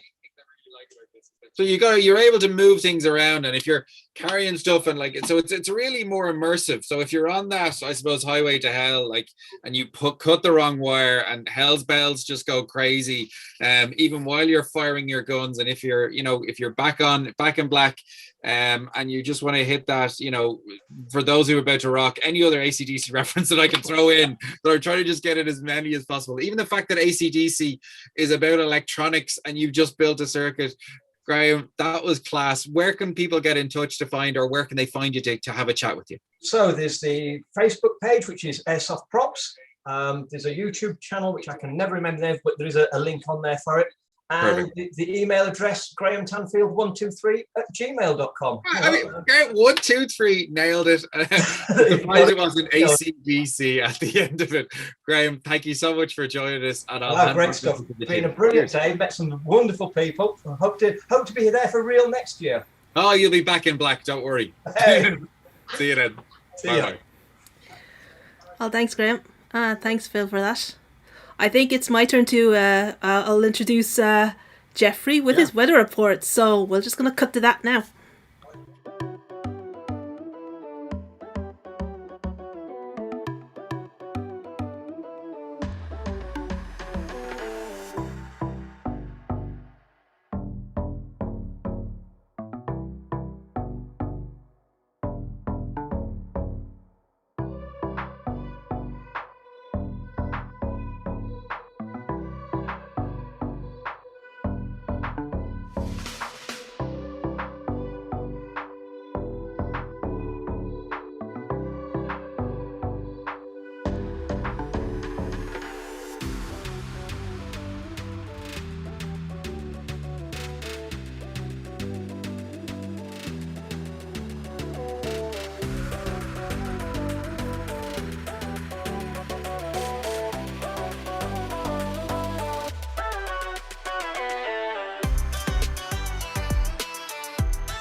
And welcome to our Dublin Maker weather report. So we're usually outside in Marion Square, so the weather is very important to us. an unknown fact that over the 9 years that we've been running Dublin Maker, it has never rained. And that's true due to a deal that David McKeown does somehow to guarantee us good weather every single time we run our event. So I'm here outside in the Crumlin area. We have some blue skies and some gorgeous sunshine. The current temperature is about 18 degrees in the Stevenson screen here. So we get a nice accurate weather temperature. And if I look at the wind spinny thing, I'm sure the scientists in the chat will let me know what the correct name is for that instrument. It doesn't look like it's spinning too much, so we don't have too much wind at the moment. We've had no rain in the last 24 hours. Our air quality sensors here at our measuring station indicate good air quality at the moment. So yeah, as soon as Dublin Maker is over, we encourage you all to get outside and enjoy that sunshine. Back to you, Vicky.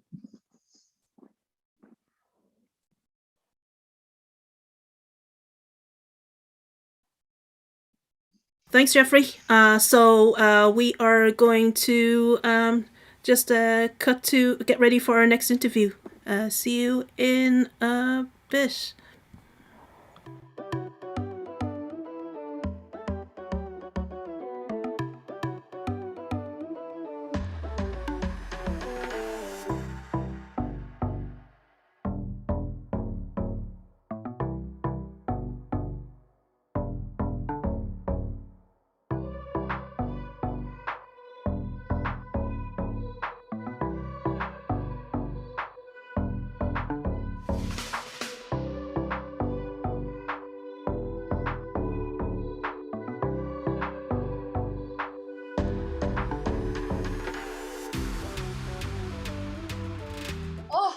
Oh my gosh, it's Saradin.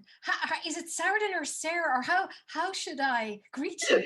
So my name is Sarah, but the company's name is Saradin Designs. So it's Sarah and Designs kind of mixed together, became Saradin. Oh my gosh. So, oh my God, I'm looking at your hats behind you. I don't know where to start. So firstly, thank you so much for joining Dublin Maker. Why did you decide to join Dublin Maker this year?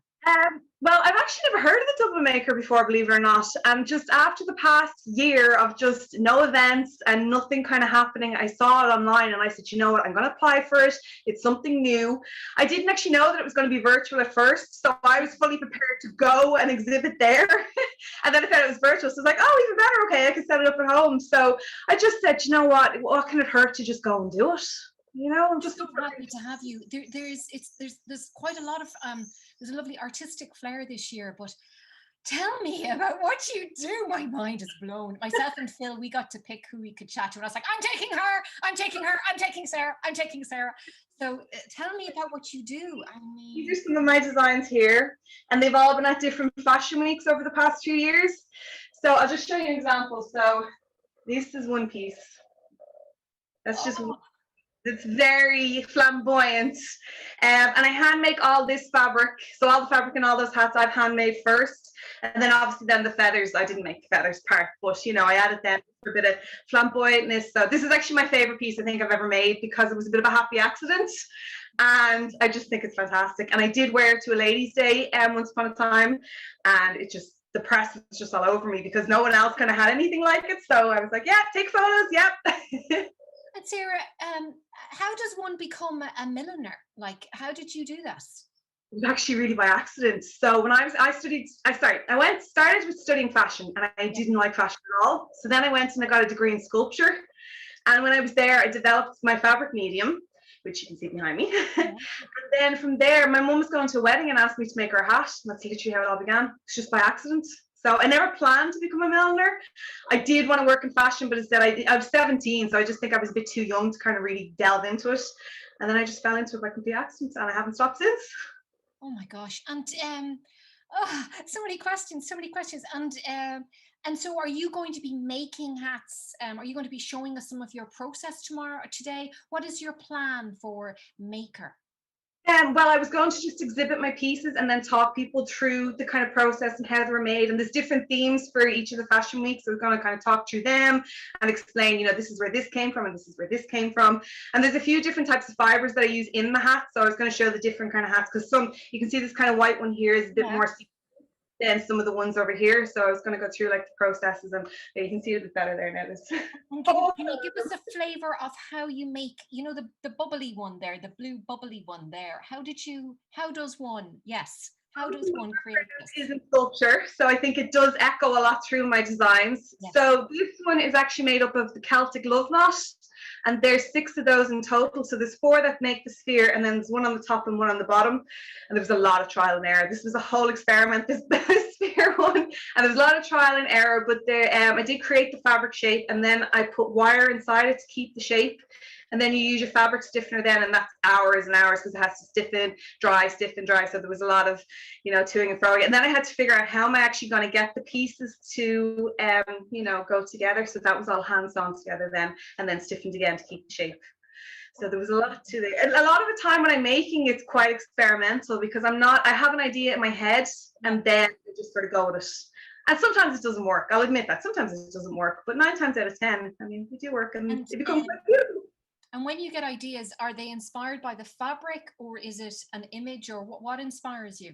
Well, for these collections, they all had a theme. So I kind of followed the theme. But then if I'm entering, say, a competition, they tend to have their own theme. So you have to interpret the theme in your own, you know, your own idea and how you want to do it.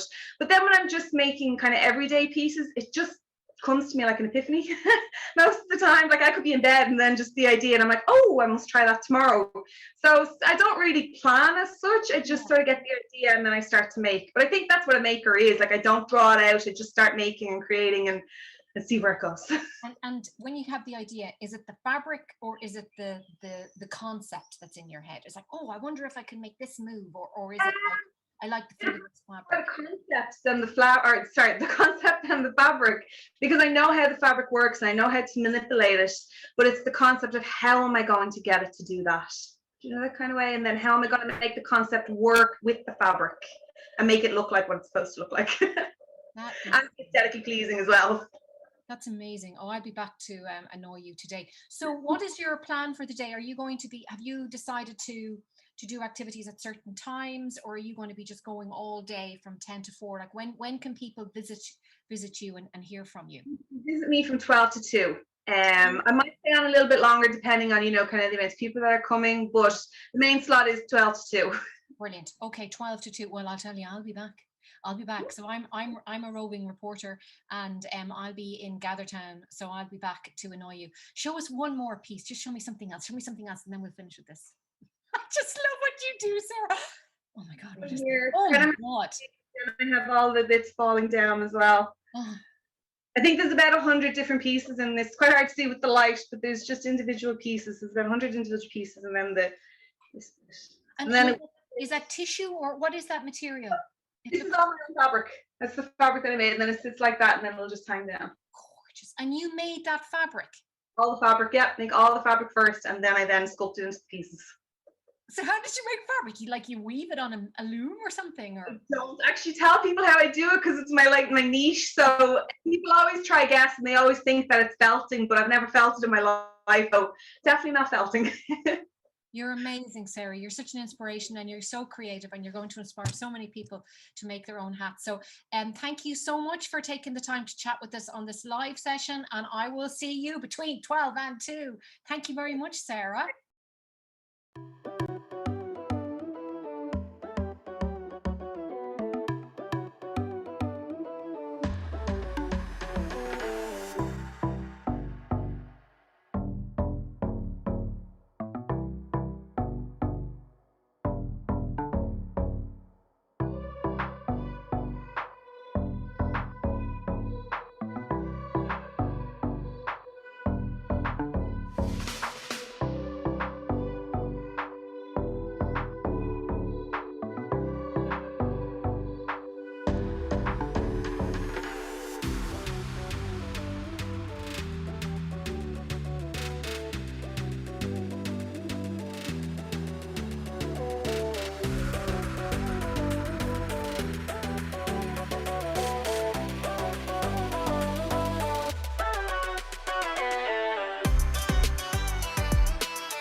And welcome back, everybody.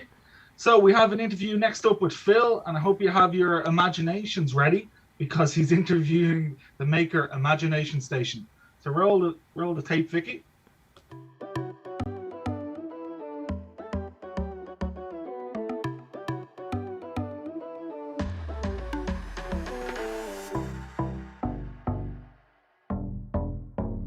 Okay, so I've wandered over to another part of the park, and I'm now joined with Martina from Imagination Station. Martina, how are you? I'm good. Hi, Phil. How are you? I'm great. I'm having a nice day wandering around, meeting lots of people. And I suppose now that I've come over to meet you, would you tell us a little bit about yourself and what's happening with Imagination Station? Okay. Well, I'm Marty. That's what the kids call me. And I'm from Imagination Station. And Imagination Station, as far as I know, is Ireland's only art centre and design centre and craft centre exclusively for children. Okay, so it's an environment where children can be free and safe and to explore materials, to create, to do make whatever they like. We want to inspire children to think creatively, imaginatively, and responsibly. So we have all our materials are sustainable, and they've been gathered from a place called Recreate in Dublin, which is I think they're probably in you've probably heard of them. Yeah, they're great. Yeah, lots of weird and wonderful things there. Oh my gosh, it's an amazing place. They collect factory floor waste, all clean, all new, and we use it as for arts and crafts, and we can and children make all kinds of wonderful things from these materials. We, as I say, we have summer camps coming up, and we have all workshops every Saturday and sometimes Sunday. We do birthday parties. Our studio here has 17 individual pods that are screened off and themed, so they're safe for children. So we've taken the COVID protocols very seriously here, and we our environment is very safe for children. Cool. So like I'm imagining now, I know this might be a little bit of a stretch. If you imagine that I'm like 10, like I know it's hard to imagine that me being so useful, is that like what happens when I come up to Imagination Station? Do I just get thrown a lot of gear, or like do I have a theme? How do we actually we do themed workshops. So say for example, we might have a slime workshop, or we might have like we're doing a slime workshop. Slime, yes. So we do slime. Yes.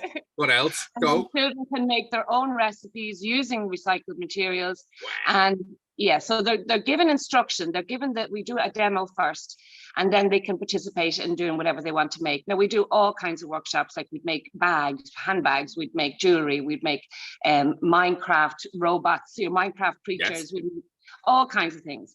So we do a demonstration, but the children are not, they don't have to do that. If they want to do their own thing in their own way, that's perfectly okay. So there's no strict rules in the creative process, but more often than not, they tend to join into the activity and they get stuck in, but they're still allowed the freedom to create in whatever way they wish. So if they're doing slime, they'll make their own recipe. If they're making a robot, they'll do it in their way. If they're making a handbag, they'll design it in their way, and they're encouraged to do that.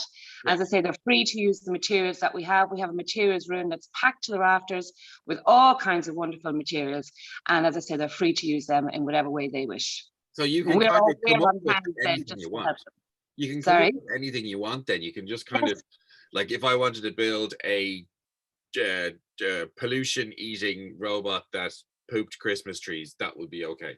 Absolutely, and that's encouraged. We would love to see that, probably more so than anything I could do, because children's imagination is amazing. We actually did an event this week, and the winner had this amazing creature that sucked pollution out of the air, and it was just fantastic. It had a big green trunk, and he was amazing, and he had 3 eyes, and he had bottles for ears. He was just an amazing creation. So we encourage that kind of thinking, because we firmly believe that the solutions to the problems we face in this world are in the next generation. So we want to give them the freedom to do whatever they wish in whatever way they want.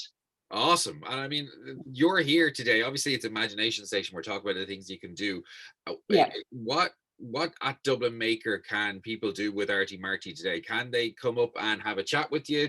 Can they hear about more? What's happening? Well, I have 3 workshops up 3 workshops, and one of the workshops will be showing you how to decorate random objects and make them look amazing just by using scrap.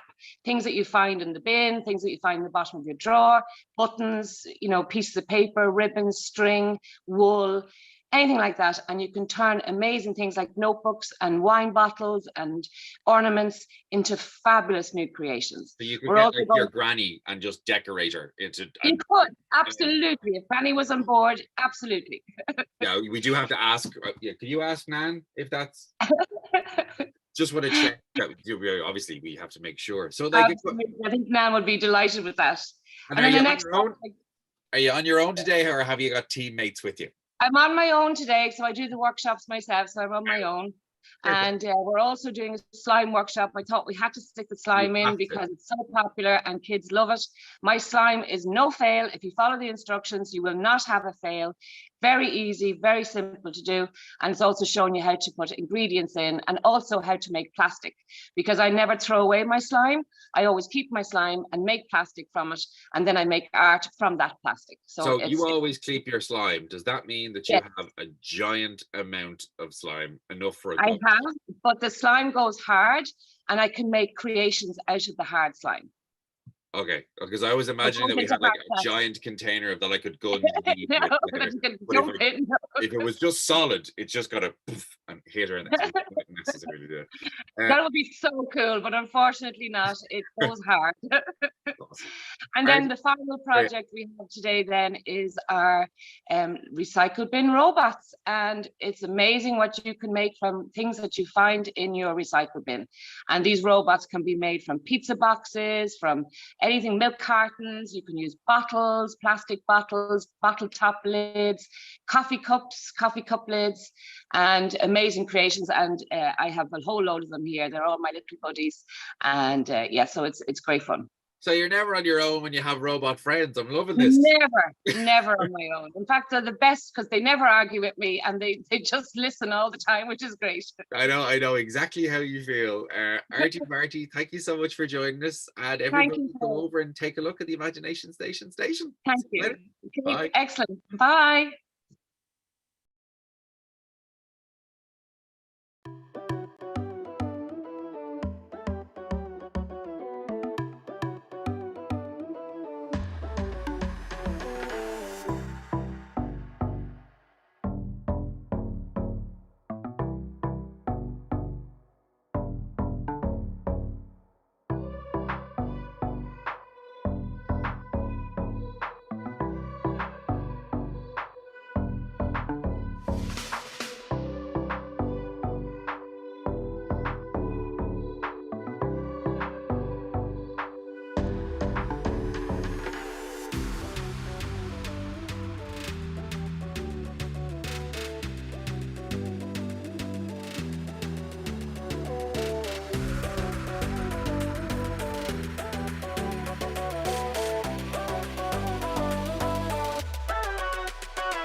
Okay, fantastic.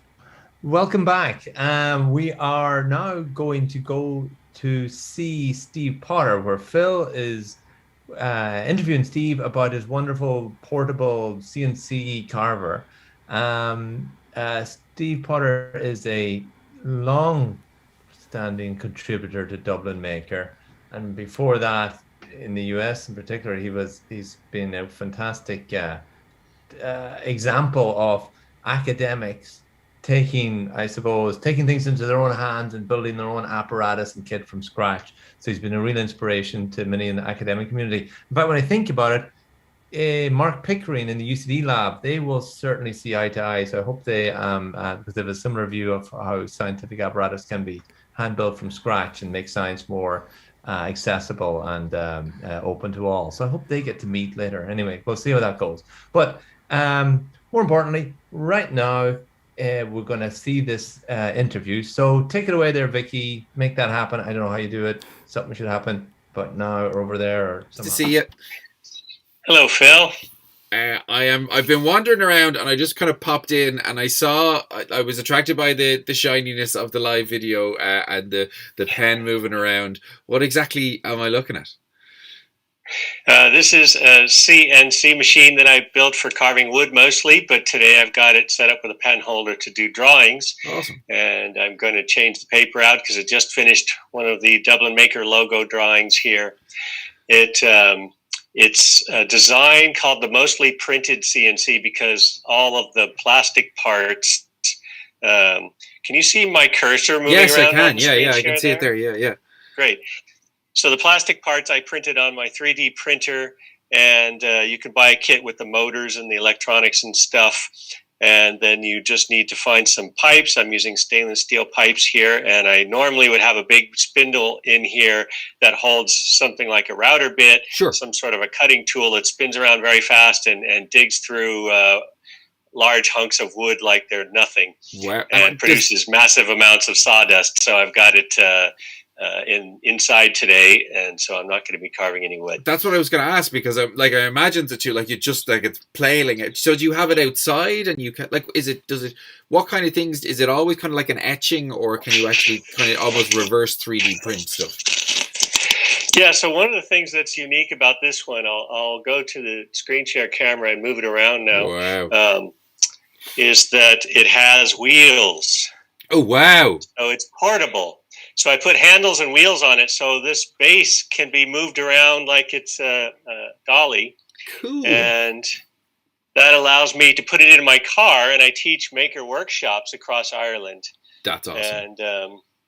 And so I have a sign here that I made with another CNC machine that I have. There's a wooden keyboard that I made. So I do a lot of different kind of woodworking. That's fantastic. And all of the electronics are in this toolbox here that I can shove all the wires into it. And there's a video that I stuck up here at the Gather.Town that people can watch to see more about the building process of it. That's so awesome. And I mean, that's exactly what we're trying to do today, is just give people a little snapshot so that they can pop around and have a look at what you've done and chat to how they can do it themselves. So how long you're here from now, you're here right now at 10 just after 10:30. How long are you here for today? I'm going to be officially at my booth between noon and 2. Sure. And then after that, I'll be wandering around looking at other people's booths. So you can always select my name in the column at the left and say follow or locate, and you can find me and ask me questions. So I'll probably be here all day. Super. And outside of that, where can people find you online to get in touch if they don't find you today? Yeah, I have 2 websites. I'm a research scientist, a neuroscientist, so I have a research website, which is potterlab.gatech.edu. Yeah. And my maker website is called stevempotter.tech. So those are the 2 places they can find me. Awesome. Well, I'm guarantee you that you will be getting more people looking for it. Steve, thanks so much for having the time to Thanks, have a Phil. chat. Thanks. See you later. I'll see you around. Bye. Bye-bye.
Hello, maker, breaker. You see, I'm getting into my tech buzz. You see that film, Maker, Breaker, Take a Breaker? It's because I'm hanging around all these amazing. Really impressive. So it's back to your roving reporters, and it's time to give you another tour of Gather.Town. If you haven't been here yet, get yourself down to Gather.Town. And I'm going to share my screen. And Phil, I'm going to follow you. I don't know if they hired us to make this cooler, Neve. I don't know if we're doing. We're so street. Yeah. I know, we're so I'm cool. definitely not on the rapping. I've never been cool, but I embrace my uncoolness. Anyway, let's go to Gather.Town. So I'm going to share my screen like I did together. And Phil, do you want to navigate and I follow, or do you want me to start? Sure. This time, I mean, I'm going to have to. I'll just open myself up here now. I'll find myself on Gather.Town now again. Yeah. So we start the same. We always start at the entranceo. The entranceo is exactly where we start. And I'm going to pull the Zoom back up now. So yes, you should see me on your screen there. I'm beside you. If you click follow me, then that's the easiest thing to do as well. So one of the things about, like we talked about Gather.Town before, is that you can find everybody. So over on the far left, you've got a list of people. And see, I'm finding Phil right now, and then he comes up, and then I go follow, and then he can't go anywhere. Wherever I go now, need just like in real life. No hands. Look. No hands. Neve follows. So it's a great way to find people, but also you can kind of head around and meet other people. Like even below us there, you'll see that Amelia's there, who's our social media people. They're having chats with people. We're not going to pop in. But the way that Gather.Town works is very much like any other normal conference. When you go over and walk or festival and you go up to the maker space and you go up to walk beside someone and you hear what they say. So the same thing happens here. So it's a great way to have chats with people and have meaningful chats with people, which I think is fun. I'm going to head over east and just have so there's lots of nice little spaces, just even that you can have a look at. Like there's Laura Tobin is just sitting on a bench having her lunch at the moment. We won't disturb her, but cornered. She is there. Zapped. You're ganging up on me. Well, I mean, you just look like. I mean, are you not supposed to be working? No. I mean. Just can't hear you, Neve. You can't hear me. Oh, you can. Well, it's because we're on Zoom right now. I won't come off thing, but she doesn't understand because she's not on the Zoom call, so she can't hear us. But we can hear her. So we're tied here now. So we've gone into zone 5. So Neve, tell us about the zones. How many zones are there? There are 7 zones, and what happens is that there are many makers today, and they've all been assigned kind of 2-hour slots. We have 3 sets of 2 hours. We're about to go into our 3rd and final 2-hour session, and in each of the zones you have 2 makers, and they're there for the full 2 hours to talk to you, to tell you about what they do, to share their work, and it really is incredible. For people who are regular visitors of Maker, they know the score. It's lots of hackers and crafts people doing amazing things, and you get to talk to them. And in the same way, you can meet anybody along the way. And the zones are 1 to 7. Which is nice. And you get, like I said, there's loads of people and they're all here at different times throughout the day. There's also the auditorium where you can watch the live stream. If you're already in Gather.Town, you can still watch it. So there's lots of places to kind of go. There's also areas, like I said, to try to have the chats, but also to relax. So if you head down, follow me down south as Neve is, and you've come past our event sponsors. A very big shout out to thanks to SFI for their continued sponsorship over the years, to ESB for sponsoring the space as well, and also to everybody else who's involved with it, to DCU, to TOG, to Laser Laura, who we just popped by there a second ago, and Science Hack Day Dublin. But we've come to the game zone where you can, sit down with people, have a chat, have a relaxing space, but also even have a chat whilst doing something. Now, personally, I prefer to do that by chatting at one of the stands because there's just more cool stuff to see. Yeah. But there is this kind of nice space here, so as you've spent over time during the end of the day, because the biggest thing about Dublin Maker is that it's also a maker meet, as in that you get to meet other people, have a chat about what worked for them or how to advance your idea or to workshop stuff. And sometimes that happens on a tropical location, Neve, would you say? Yes, and now this is where we need our sunscreen and glasses, and you need to get into your Speedos, Phil, actually. No, I don't. No one ever needs to see that. more importantly, I never knew. And we're going to go head down south. Now, there was someone at the south of the beach earlier on, and they're gone. They're gone. They were there. Are they gone? Are they gone? I think there's a slight delay, just so people know, there's a slight delay between my screen and what Phil is saying, but we're both at the beach now. And Francie Corrigan is also following you. I'm convinced of it, Phil, because Francie is with us. Yeah, Francie's following me. Yeah, Francie's following you as well. You're very popular. So this is the beach area, and this is a chill out zone. And I understand later on we are going to be clubbing, aren't we there? Yeah. So get your caftans out and your beach towels and your sandals and whatever else people do at, like, you know, those sort of Coachella, Burning Man kind of vibe, you know. And if you go over to the little vending machine here, like we said earlier on, if you hit there, you can probably hit play on that when you hit X to interact with it. I'm going to hit X. Now, I don't know if the sound will come on. I hope it does, but it may not. Well, it might or not, but you'll see that there's summary lo-fi beats. And basically what you're going to do is... Can you hear that? Can you hear that? We can't, but we can see the actions that it's playing. So you know what's going to have to happen, everybody here? You're going to have to come onto the beach and join us with a something with an umbrella, something with colorful paper straws. Talk about maker stuff, but this is the place to be. This was just another little mini tour of kind of what's happening at Gather.Town. We're going to head back to the newsroom now because we've got there's still so much to cram into the rest of the day. And you know the live show is finishing in 30 minutes, but we still continue. Me and you. We do. We still wander around. We're wandering around till 4 o'clock. So come find us because we want to talk to you and we want to hear about why you're there. And we also want to hear about your, if you're one of the makers today, we want to hear about what you do. And also we want to hear what you thought about the documentary that we're premiering. I can't even speak. I'm just so excited. So yeah, Vicky's going to drop us back in now and you're going to head off on to see the next thing. But yes, that was our little mini tour. Make sure you watch the documentary, have a chat with us, even follow us, come up and find us and we'll have a chat with you. All right. Bye. Yeah, see you. Bye.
everyone.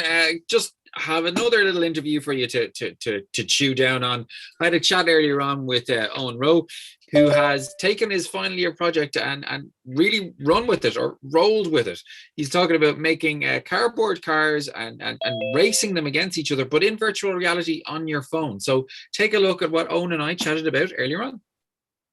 And Owen, how's it going? I've just popped in to say hello. How are you? I'm great. How are you, Phil? I'm not so bad. Mooching around, having a look at things. And I thought I'd pop in and say hello to you at your stand, M14. What is M14 all about? M14 is Make Racers, which is a project that I was working on for my final year project for college. TU Dublin Product Design. Great course. Check it out if you're looking for the CAO. Yeah. Serious lectures. Basically, it is a kit for children to build their own custom cardboard cars. Awesome. I have kind of an early prototype here. Oh, hold on. That's class. I like the artwork on it's pretty cool as well. It's almost as if you could do it, I imagine, like a stop motion kind of thing with it too. Yeah, well, I needed a kind of a mascot card because the kit comes with a template car so that you can make one just to kind of get the hang of things, and then you can kind of dive into making your own custom bits. My test users like to cover them in stickers, it looked like, and awesome. Stuff like that. So yeah, you make your cars and then you scan them using a mobile app, and then after that you get to race them online, kind of like Mario Kart. And I think that'll kind of like, kids bouncing their creativity off each other and kind of competing to be the one with the coolest car. That's awesome. And when they scan it, does it like scan the image of how their one looks? And then, so this is like, there's a real kind of creativity in terms of the art side as well as the kind of potential, the mechanical and electrical side. I mean, when it comes to the creativity, like you could be the person with the best painted car, you could be the best person, you could be the person with the most stickers on your car, you could have the coolest parts brought from the Make Racers company, or you might just have the most unique car that you made yourself. So there's a lot of avenues for creativity with it, I feel. Well, that's awesome. And even naming it, and it's probably even to take part and race in it. But then what I like about this as well is obviously that you've got something physical that you can hold on to, but also that it kind of translates both spaces. Yeah. And it's designed for cardboard, but there's nothing stopping you from sticking a big blob of Play-Doh on top of your car, or Lego, or anything. It's very multimedia because the scanner, whatever you put on, as long as it's car shaped, it'll scan. Awesome. So what you're saying is that even someone with rudimentary art skills like myself would be able to create something that could be mid class. Mm-hmm. You said this was part of your final year project as well. Is this something that you kind of just fell into, or was it something that you always had kind of an interest in, kind of tinkering around with? Well, I mean, video games, I kind of, before I kind of chose my direction as a career, I had an interest in video game design and some things like that, but it just, it's a big industry and the jobs didn't look fantastic out of it, so I went for something a bit more safe. But I mean, this is kind of my way of shimmying back towards that kind of avenue, Yeah. A good analogy. Yeah. Shimmying back to technology. I like that. Just to be in video games. Yeah. No, that's class. That's class. Yeah. So it kind of came about. I started my research portion of the project all about 3D modeling technology. So my whole idea was that there was not enough resources out there for kids to learn 3D modeling, but I did a load of benchmarking, and it turns out the resources are out there. It's just that the encouragement and the interest from the kid side isn't there. And like I did a few interviews and research and stuff, and it turns out kids really love it, like especially over DCG, secondary school students really seem to love CAD modeling. So the fact that kind of disproved my whole hypothesis that there wasn't education out there, I kind of shimmied more towards, well, if the education is out there but people aren't using it, how can we get people interested in working in digital and working in 3D space? And I thought scanning straight from physical straight into digital would be a way to, get people interested and know that the technology's out there to play around. technology's out there, and that they have an ownership of it, that they, you know, like it's theirs. And I think it's a really great approach to what you've come up with. Where could people find out more about this, apart from seeing you here today? And they can obviously pop down to have a chat. Where else could they find out some more information? At the moment, information on this is sparse. I have a website that's not built. I also have my LinkedIn page and my Behance will have my full project and a breakdown of all the work I did. Loads of 3D printing. I did some rubber casting. I did all sorts. But coming soon, later this year, hopefully, will be a Kickstarter, and I'll be running a media campaign targeting the kind of people I'll be going after to get this funded. So definitely keep your eyes open, keep your ears peeled for Make Racers. Because Kickstarter coming this year and next anyway. Cool. Oh, thank you so much. Thanks, Phil. See you really later. Appreciate the spot. No worries. Thanks, Owen. That was great. And hello, Pat.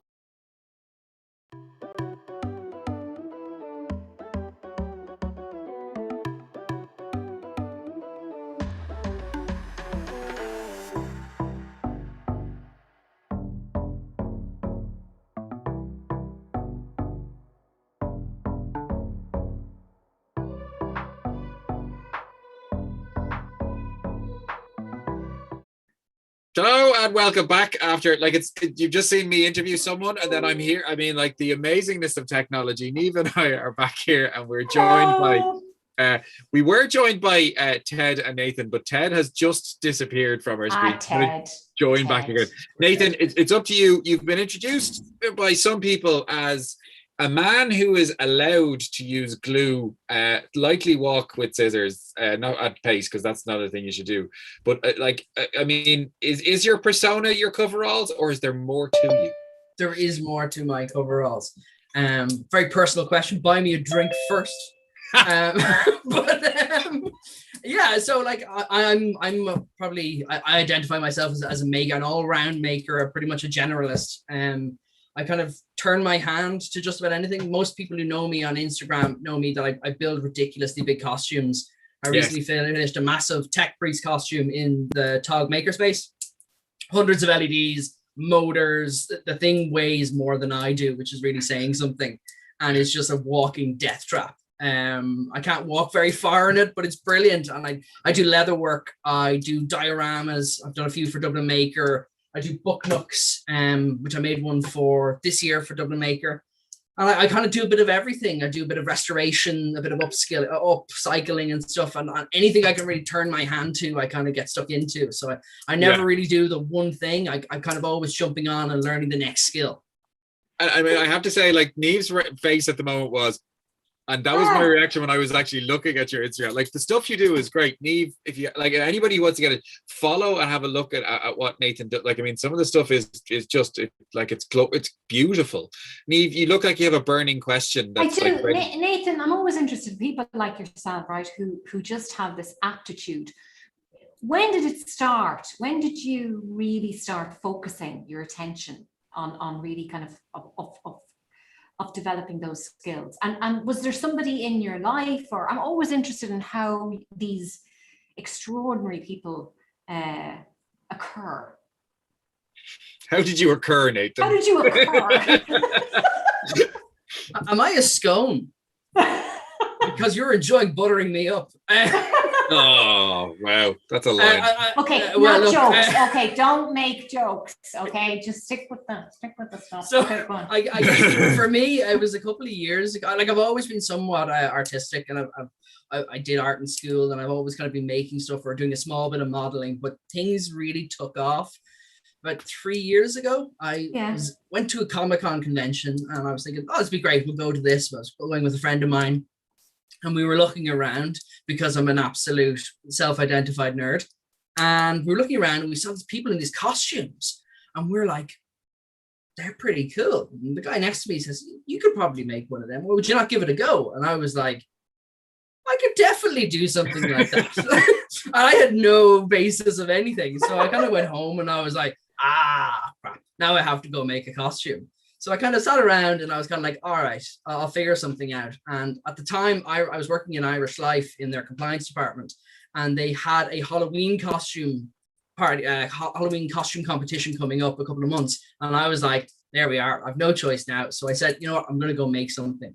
So I decided in a somewhat prophetic way to make a plague doctor outfit.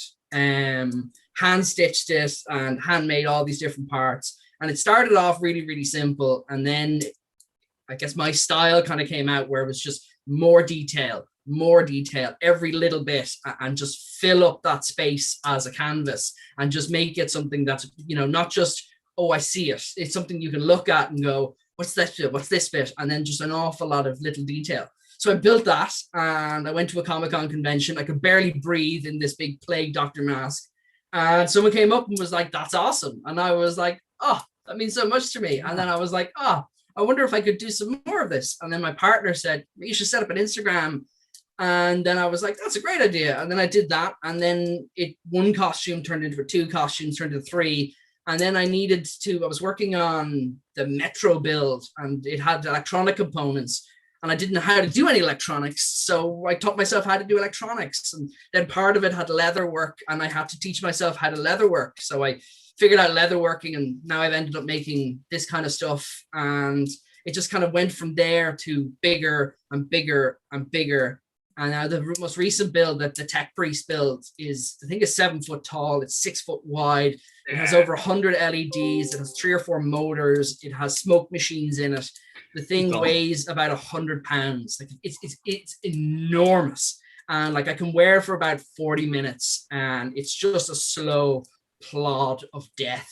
And it was brilliant. Cooker, eventually, you're slowly cooking yourself as by. It's not too bad because it's actually, you know what? It's the weight that's the problem. What I have internally is a huge amount of fans.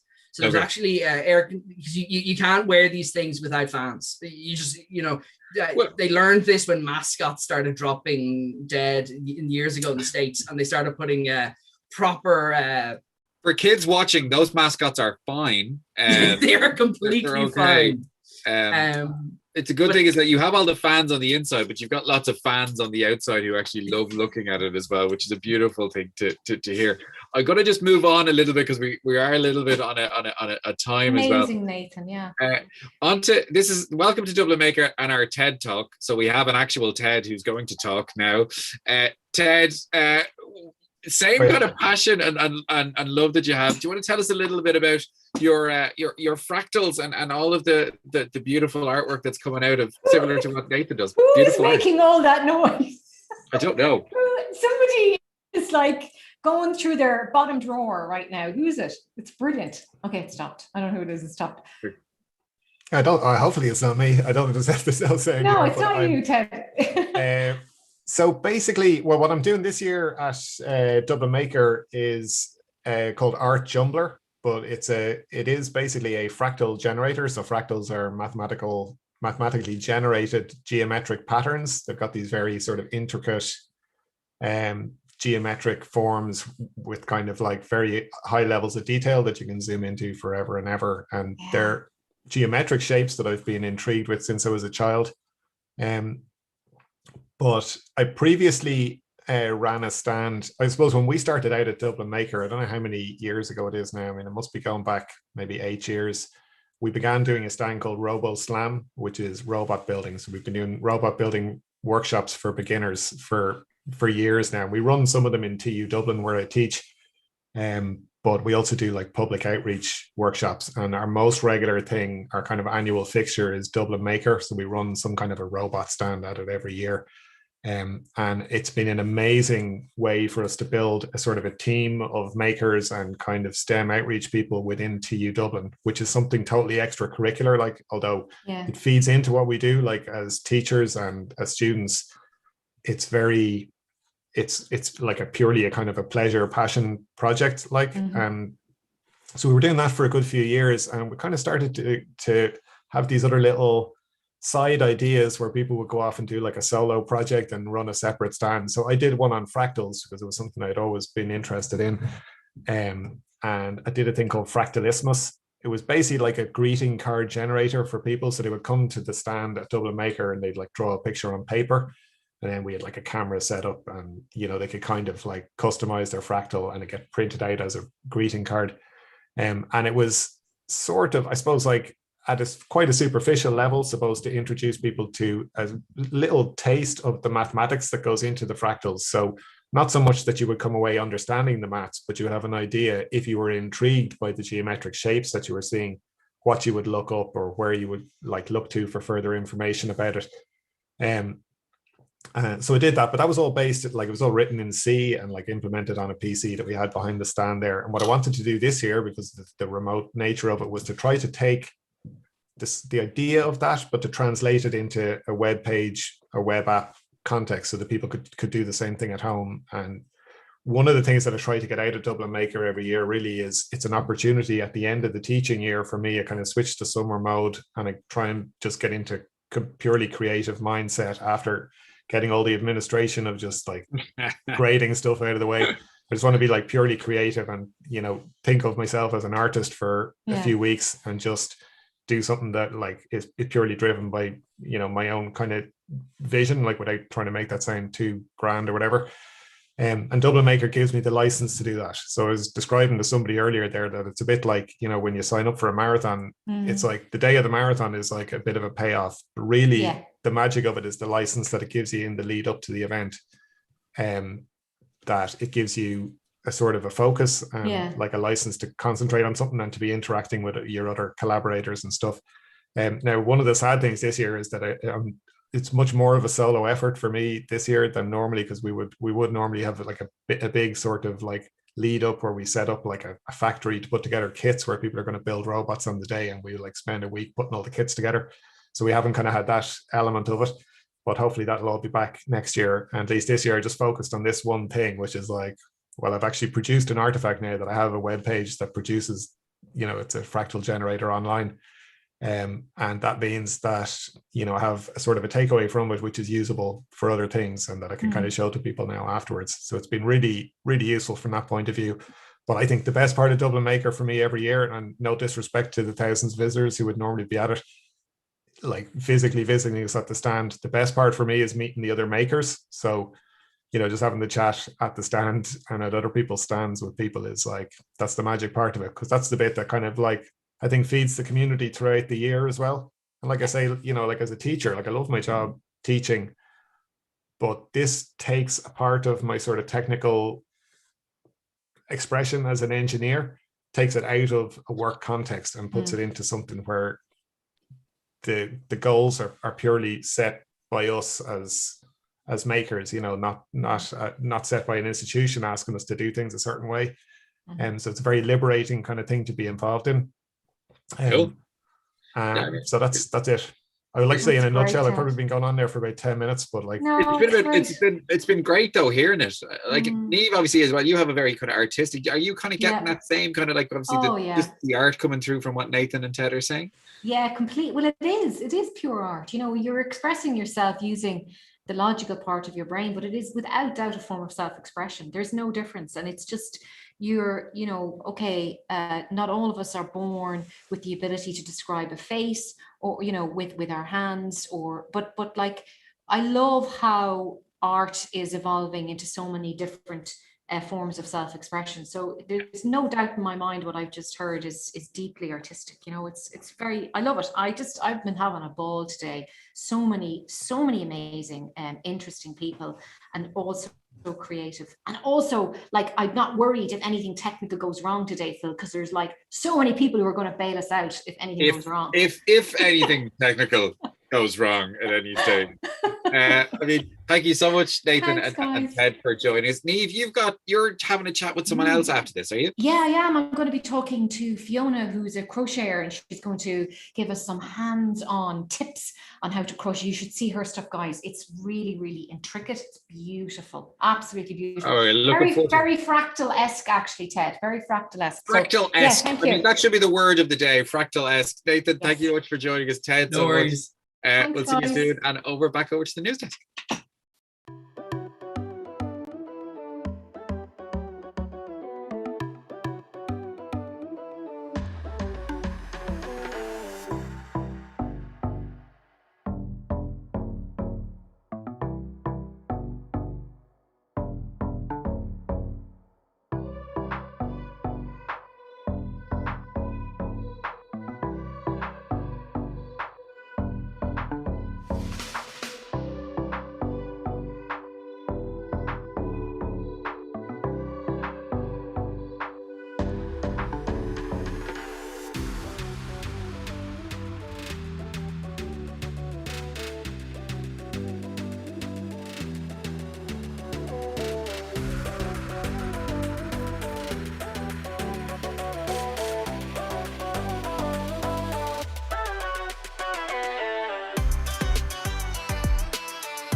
I'm having the best day ever. I'm just having fascinating conversation after fascinating conversation. And I'm back again because I want to talk to Fiona O'Hara, and she's at M24 until 4 p.m. today. And her area, her passion, her craft is crochet. How are you, Fiona? How are you doing? You good? I'm good. I'm great. Yeah.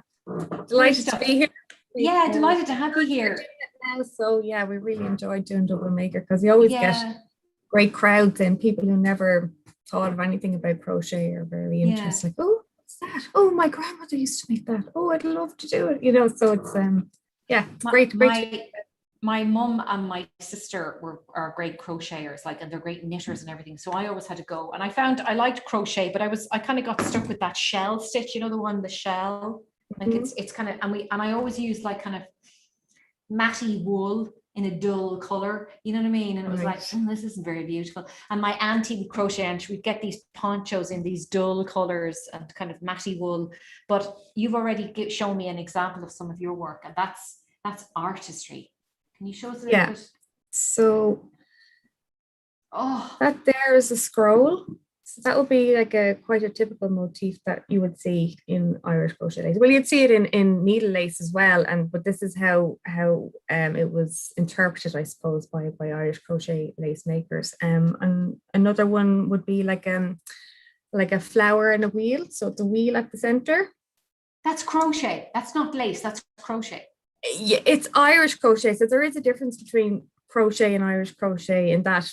Well, Irish crochet is using very fine threads and very fine hooks, but it also uses a padding cord. So when you're crocheting, normally you're just crocheting with one piece of thread, whereas when you're crocheting with Irish crochet, you're crocheting around. I'll just show you here. Yeah, please. So that scroll, I've started a piece here. So it's like thread. It's almost as thin as thread, isn't it? It's basically thread, a thicker version of what your machine thread would be. There's different sizes. Like you can go bigger, and you can use a bigger hook. Like that's the hook that I'm using at the moment. If you can see the eye on it, it's quite small. So it's a 0.6 millimeter hook. And you know, for crochet you'd be using a size 6 maybe or a 10 to do a chunky jumper, whereas this is a 0.6, so it's a lot smaller. And the thread that we're using would be, this one is a size 60 thread. And so I've made a little piece here. So for this particular scroll that you can see, I'm making the under piece first. So the bit that comes around. So you start off with padding cord, and that is basically 4 strands of the thread that you're using already, or you can use a thicker thread or whatever, and then you're crocheting around it. So that's basically doing double crochets around this padding cord, and the effect it gives is that when you pull them together, you know, it gives you sorry, it's twisting there. Oh, I see. It starts to kind of create that shape. Exactly. It starts to create a shape. So I can mold that in any way that I want. Because of the padding. Okay. And the padding also gives it gives it like a volume and a strength as well. Yeah. So it's not so floppy, if you know what I mean. And you can make it as thick as you want. You can make it quite thick. So these ones, like these particular motifs that are on this, are quite thick as well. And they're very starched, if you know what I mean, but they're not starched. It's just they're very they've been pulled very tightly. So the crochet stitches are pulled very tightly along, and that gives it a strength. And it helps to I suppose keep it all together when you're out wearing it and you're doing your lady things, that it doesn't pull and fray. And the more delicate part about the Irish crochet then would be the groundwork. So if you were starting a project like this, here is a piece of groundwork that we did for a project recently. It's just a sample piece. And this is a groundwork with crowns. So this kind of rainbow piece in the middle is basically called a crown, and it just gives it a bit of a lift and changes the direction of the groundwork. What do you mean by groundwork, Fiona? What does that word mean? So So I'll make up my motifs first. That's the first thing you do. You make up a bunch of these. Then you'll make up a design. So what I have here, what I'm working on at the moment, I've just started, is a bow. Yeah. So you have to make your design first, then you have to decide how big your motifs are going to be, what kind of motifs you want, where you're going to place them. Now, these motifs are too big for this, but you figure out how you want to design it. And then once you have all your motifs put down in a design that you like and that you're happy with and everything fits in, and then you come up with your groundwork. And your groundwork is basically the stitches that put it together. So this is just a practice square again of grounding. So you're stitching all of your motifs together with this. Gotcha. And that makes your structure. bow. Yeah, that holds it together. Yeah, exactly. So I have like an old collar here, which literally just arrived from the United States the other day. And you can see there's a very delicate groundwork there. I see it. With it's like shamrocks. Yeah, God, that's beautiful, isn't it? Yeah. And then the rest of it is actually done in squares. That's a very popular traditional Irish crochet thing, is that, you know, making the design work is actually the hard part, and trying to stitch it all together in a way that's very neat and very nice is very hard. Where I suppose in maybe the 50s and 60s, when Irish crochet was quite popular in that, but it wasn't an industrial exercise like it would have been in the 1900s. A lot of women would have made it for their home furnishings, and they would have made a lot of squares, because the squares are very easy to put together. Like, that's all squares. Yeah. And then you could dress up a little corner with a more intricate piece of groundwork. But the groundwork is the hardest part to get. Like, once you know how to crochet, you can figure out how to make the motifs. It's just the size that people find it difficult to get your head around and get your hands to start moving to hold the thread, because you hold the thread in a way that's, I'll show you how you actually hold the thread. So if you've done crochet before, you know how to hold crochet thread, but you're also holding a padding cord as well. So it's just extra difficult. So you wrap the thread around your fingers. This one gives you a bit of tension, and the first two fingers here then give you like a first tension, and this one gives you like a secondary tension. So you're also working around your padding cord as well. So you have to control where your padding cord goes, because when you're working in small thread like this, it tends to twist. Yeah. And that can affect the overall look of your motif. So it's basically getting control on your hands, how to control. So I just try and get this on the camera. It's how to control the movement of your hands, trying to make a motif. So that's just doing a double crochet. Sorry, I don't know if you can really see that. I can see it. No, and you know, that's the stitch that I would have used on a much bigger needle. Yeah. You must need it's quite a lot going on there, because like if it's ordinary wool crochet, what was great about crochet is things get made very quickly. You know, that's why that's why I kind of lean towards it more than, say, knitting, you know. But when you're working with such a fine needle and such a fine thread, the precision required, does that take time to learn? Like, how long have you been doing it? Oh, I've probably been doing it about 5 years.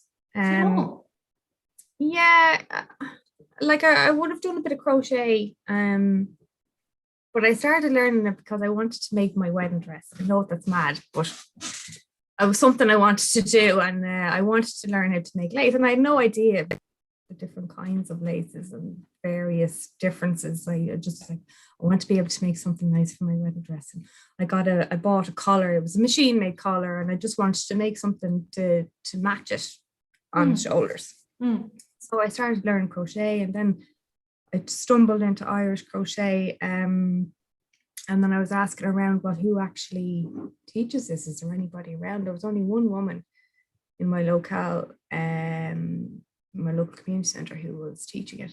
And I just happened to see a poster that she had up randomly, because it's very, very hard to find people who actually teach it, let alone make it.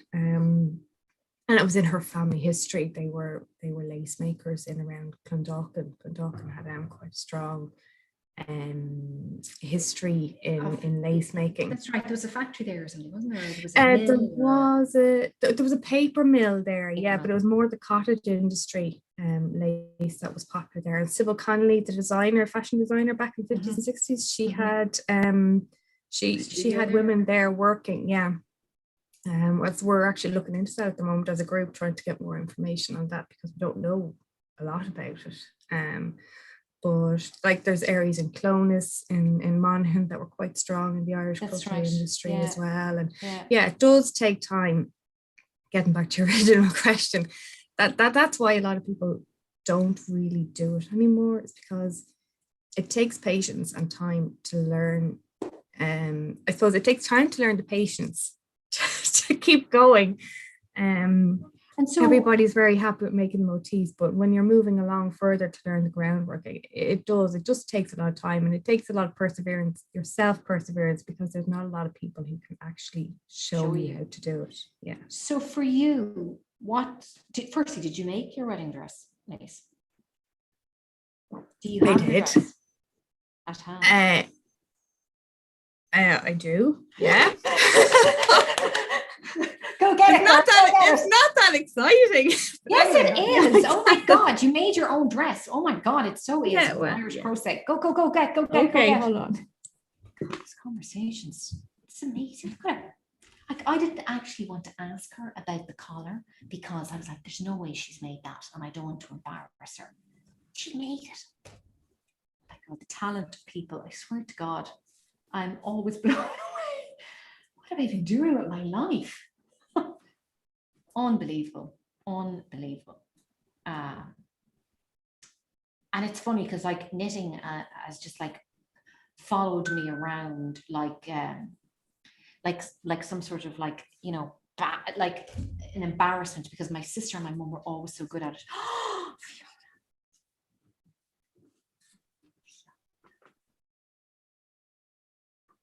Only a Dublin Maker, guys, do you get to see a wedding dress. Okay, now, just don't burst a bubble. It's not all Irish crochet lace. It doesn't matter. Shoulders. I want to see. I can't believe you did it. You made it for your dress. I made it for my dress, yeah. So that's it's a top and a skirt. So there's a top. Oh my God, it's stunning. And then there's a skirt to go with it. Did you make that as well? Yeah. Listen here. What am I doing? What am I even doing with my life? Oh my God. Oh my God. I had a year to you know, make all the mistakes. Can you bring the collar closer up? Okay, so the collar piece is actually what I bought originally. So that's machine lace. Okay. So then the pieces that I wanted to replicate the design that was on that in the shoulder piece. So and this is what you learned. This is what you learned on, and this is what that's unbelievable. Yeah. So the crochet, the Irish crochet here, I'm not that proud of because it was my first real go. No, go on. And it's a thicker kind of wool, or a thicker cotton. Now that's the type of crochet that I'm used to seeing. You know, like my nana would have had doilies like that, and that's beautiful. That's absolutely stunning. And the doilies that I would have seen on tables is if you put something on it, it kind of wobbles a little bit because it has this 3D sort of structure in it. They're like shells or something. But you've really, your process has really fine-tuned. Like I was just saying there when you were gone, was like, I actually didn't want to ask you about the collar in case you didn't make it and I embarrassed you. But you actually made that collar. I'm going, what do I do with my days off? Oh my God. Like I just bought a paint by numbers kit, and I was really proud that you know, the other night I was filling in number 7s. I mean, this is incredible. This is incredible work. Yeah, it takes time. It does take a lot of time. Like that's the main thing. Like we made there was 4 of us that made a collar for the Design Council of Ireland Stay Well campaign that we did recently. And the collar that we made for that was made of weaving and Irish crochet. So it had 2 panels. I don't know if I can share a picture. You might be able to share screen. I don't know if you share have screen. shared Yeah, pictures. I'll get a You might be picture able of to it. see if you can share the screen. And then we probably should wrap up then after that. But yeah, very, very interesting, Fiona. So would you say that you have found a new career, or is it always going to be something that you? I don't know about career. It's a hobby. It would be very difficult to make money on because of the time that's involved in it, really. Like if you're going to make any sort of business out of it, it would have to be like applique pieces on a larger piece that wasn't of lace, because it's just you couldn't put an amount on it to charge per hour. You know, it's just not that kind of a thing. Like to make something like that, it might take me an hour if I wanted to get it right. But if you were doing 10s and 20s of them, you know, as you would do if you were working industrially, you know, you'd be just throwing them out. But like what you just showed me would take me like months to make. Like that's incredible. How long does it take you to make the thing, that beautiful collar you have? Oh no, I didn't make this collar. Okay, I thought you did. No, that's an antique piece. That's an antique piece. Yeah, no. One of the collars that I would have made is the one that I'll show you now. Just share my screen. It's incredible work. It's and you know what's lovely is you're keeping a craft alive. Like as you were saying, it was so hard for you to actually find people to do this. You know, you can't screen. Oh, can you see it there? Gorgeous, yeah. So this is the piece that you made together. For the Stay Well campaign. That's beautiful. Yeah. That's so really nice, we had 2 ladies from Weaving in the Liberties who are in our group, and then there was myself and another lady. So it's not exactly matching. Like I did one side and she did the other. So I did this side and she made the other side, and we put it all together because of COVID and that. We were designing it all on Zoom.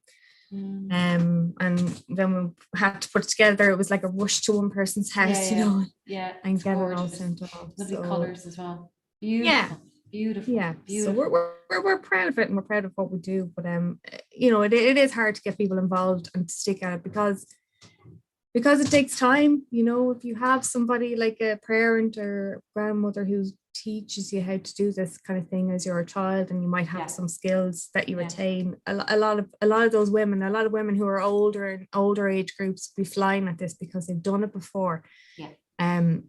It's younger age groups who would find it quite alien, you know. But I think sometimes these crafts enter your life at different phases, and that's okay. You know, I think there's something about the process and about taking time that takes you to another place in your mind when you're making it.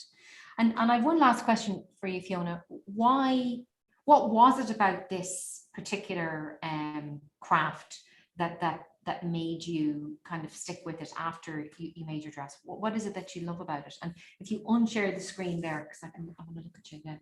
What was it, do you think, about this particular process that appealed to you?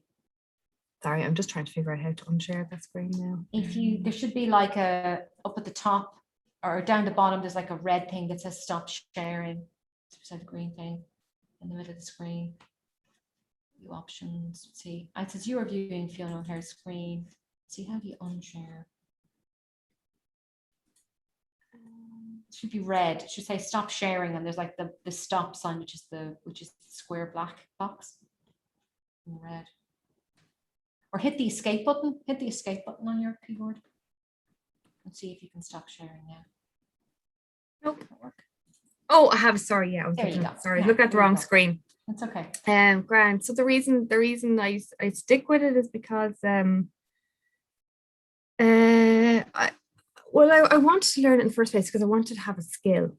I think a lot of people my age, you know, I would have been around, you know, early 30s then, like I had no skills, like physical manual skills, like to make something, you know, and I just realized, like, this is ridiculous. How can I not make anything? Or, you know, if the world's to end tomorrow, what could I make?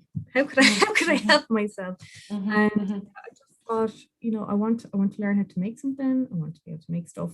And that was it really. That was the drive to keep me going. It was figuring it out. You have to figure it out yourself. If you have a process of thought, a lot of people can sit down and look at a pattern and make it like that, no problem.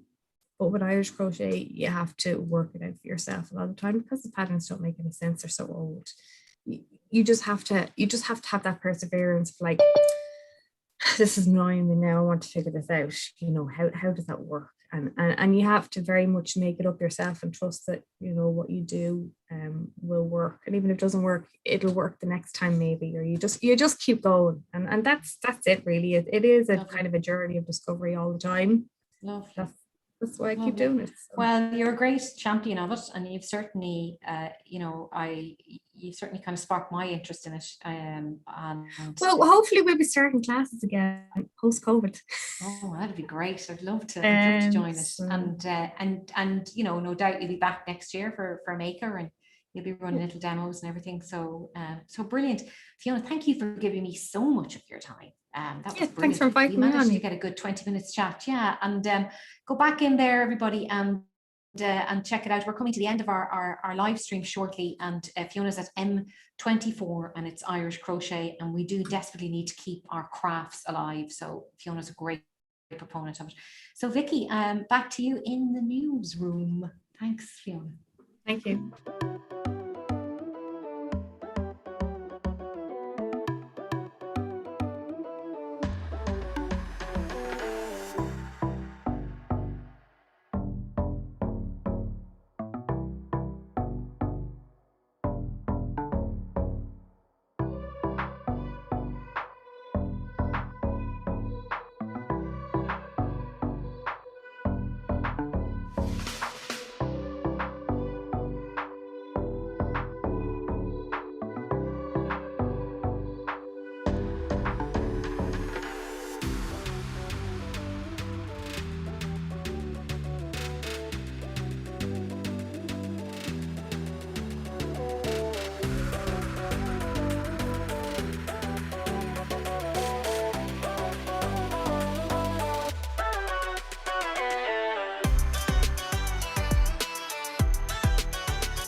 Somebody should rehearse who goes first. Totally rehearse what's going on.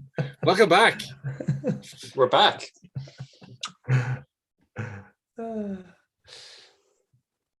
Who's running the show here? Am I You running the are, show? David. I thought you were doing the spot. Oh, hold on a sec. Completely stitched up. You're on screen, Dave. So. Oh, okay. Cool. Yeah. Well, that's good. I like that. No, absolutely. So welcome back. We have now, sadly, happily, the closing ceremony of our live stream. We have some slides here that I haven't seen, which I think I'm gonna just have I'm gonna do it very professionally. Can someone go on to a Just think of your lectures. This is like a classic lecture. It's exactly like lectures. Oh, I see. Yeah. I guess that's how it works. So I guess one of the things we want to do is thank our sponsors from this event is Science Foundation Ireland. If you're interested in a science foundation, I would suggest Science Foundation Ireland. It's one of the best ones in Ireland, and they've been a great supporters to us. And they support Dublin Maker. I hear they do other things apart from support this event. Something they fund research and science, which is very good. Electricity. There's been a bit of a split opinion on this. I think electricity is going to take off, and if you're going to get electricity, I would suggest ESB. They're also they supply electricity, they board electricity, they do it all. So ESB, also a big thank you to them. Two main sponsors this year. The rest are community groups. Science Hack Day, possibly the greatest event ever to happen in Ireland. TOG, which I have never really heard of, but apparently it's some sort of hacker space. That is a great space where people can go and make things. It's the kind of home. When Dublin Maker doesn't exist, the home of Dublin Maker is in TOG, where people are making things every day, every weekend. Laser Laura, which is Laura, when she's in her laser form. And our final two sponsors were, of course, the Festival of Curiosity, which is happening later in this month. If you'll have to wait a month for it to happen, but they've been supporting us all along. Those are things that are going to go on. Check your emails, sign up for their thing. And then there's some university in the north of Dublin that I've never heard of, which is called DCU. And I hear, I don't know if anyone ever works there or does anything there, but they've also apparently done some stuff for us. So thank you to DCU is the name, DCU. So that's good. That's good. Thanks to them. Was that good? Did I do the sponsors okay? Thank you. That's good. Yeah. One more for you. Oh, very good. So it's big time. Well, of course, when the event happens, it's all down to the makers. The organizer team would be here saying just making things up on the spot if it wasn't for all our makers on the stands providing content each year. We've loved them since 2012. Each year they come up and we get new ones. If you're listening and watched the live stream or gone around Gather.Town and been inspired, come and show something off next year. But our makers are fantastic, and a big shout out to them and anyone who showed up. So as I said, we're all volunteers here. So if you're showing up, if you're helping out, then we love you guys. Thanks to Phil and Neve, our roving reporters. It's probably going to be the next slide because I'm saying it early, but they've done a great job. No, we didn't thank them at all on the slide. They've done a great job roving around and interviewing people. I think it's really helped the energy. You can drop into Gather.Town tomorrow if you still want to. There's still all the stands and stuff be there that you can see the videos and posters that people have put up. And we also have a live stream from Zone 5, the Site Dublin Maker Club. Guys are going out and doing some stuff. You don't have to register this time. I know you love the Eventbrite this time around, but this time tomorrow you can try to register again, but you don't need to. So the rest of the slide's been blocked by my Zoom. Oh, it's gone now. That's fine. What's going to ship? Oh, so very exciting news. In the past, we're going to have their premiere that half an hour ago. So we've made a documentary. So part of our made funding that we had from Science Foundation Ireland was to make a premiere maker documentary. So our first documentary that describes a bit of a behind the scenes of how people get to the stage of showing at Dublin Maker. And we're going to, after this wrap up, talk about that. I think Tomas is going to introduce it. Is that the stage now for Tomas to introduce it? Yep. Tomas, okay. Introduce it. Thanks, David. So yeah, we've over the past 2 years, we've been thinking about, in fact, for several years, we've been thinking about a documentary or some sort of visual storytelling around the Dublin Maker event and the community. And we like every year we have show reels and so on where we exhibit. We've been able to present kind of the best of the event itself. So we've always felt we've had a very visual, a very visual sort of storytelling possibility, right, with the event itself. But of course, once we finally got funding to make a kind of a fairly in-depth film about the event, of course, COVID came along and we haven't had an event, right? Or we haven't had a physical event. And this year, well, it's fantastic. We have a virtual event. It perhaps doesn't have quite the same obvious visual opportunities that we would have had in the past. And so this film is a surprise. It's a surprise that we have it at all. And it's a testament to the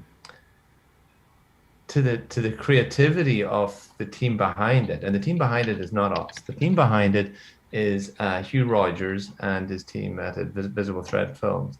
And, we gave them full artistic license, or, we weren't looking for a promo video. We said, find a story. And we were thinking it was a real hospital pass, given that we didn't have a physical event last year and this year wasn't going to be much different. But miraculously and surprisingly, they found something. And I think we're all very pleasantly surprised in how they were able to find something within the what we were able to point them to produce a very, well, I find quite a moving film and quite a compelling film. So I can't wait to see it, and I hope you enjoy it too. I think we'll roll to it now. I don't know how that works, but hopefully it'll happen any second now. Magic. Well, I think it's once we wrap. Are we done all the announcements? And it is. I'll just cut to a bureau. So Jeffrey can. Very close. Group wave. Group wave. Oh, is that a group wave situation? All right. But anyway, enjoy the group wave situation. That's what it's called. So yeah, Standard can't group wait to wave. see the documentary. Okay. Wave.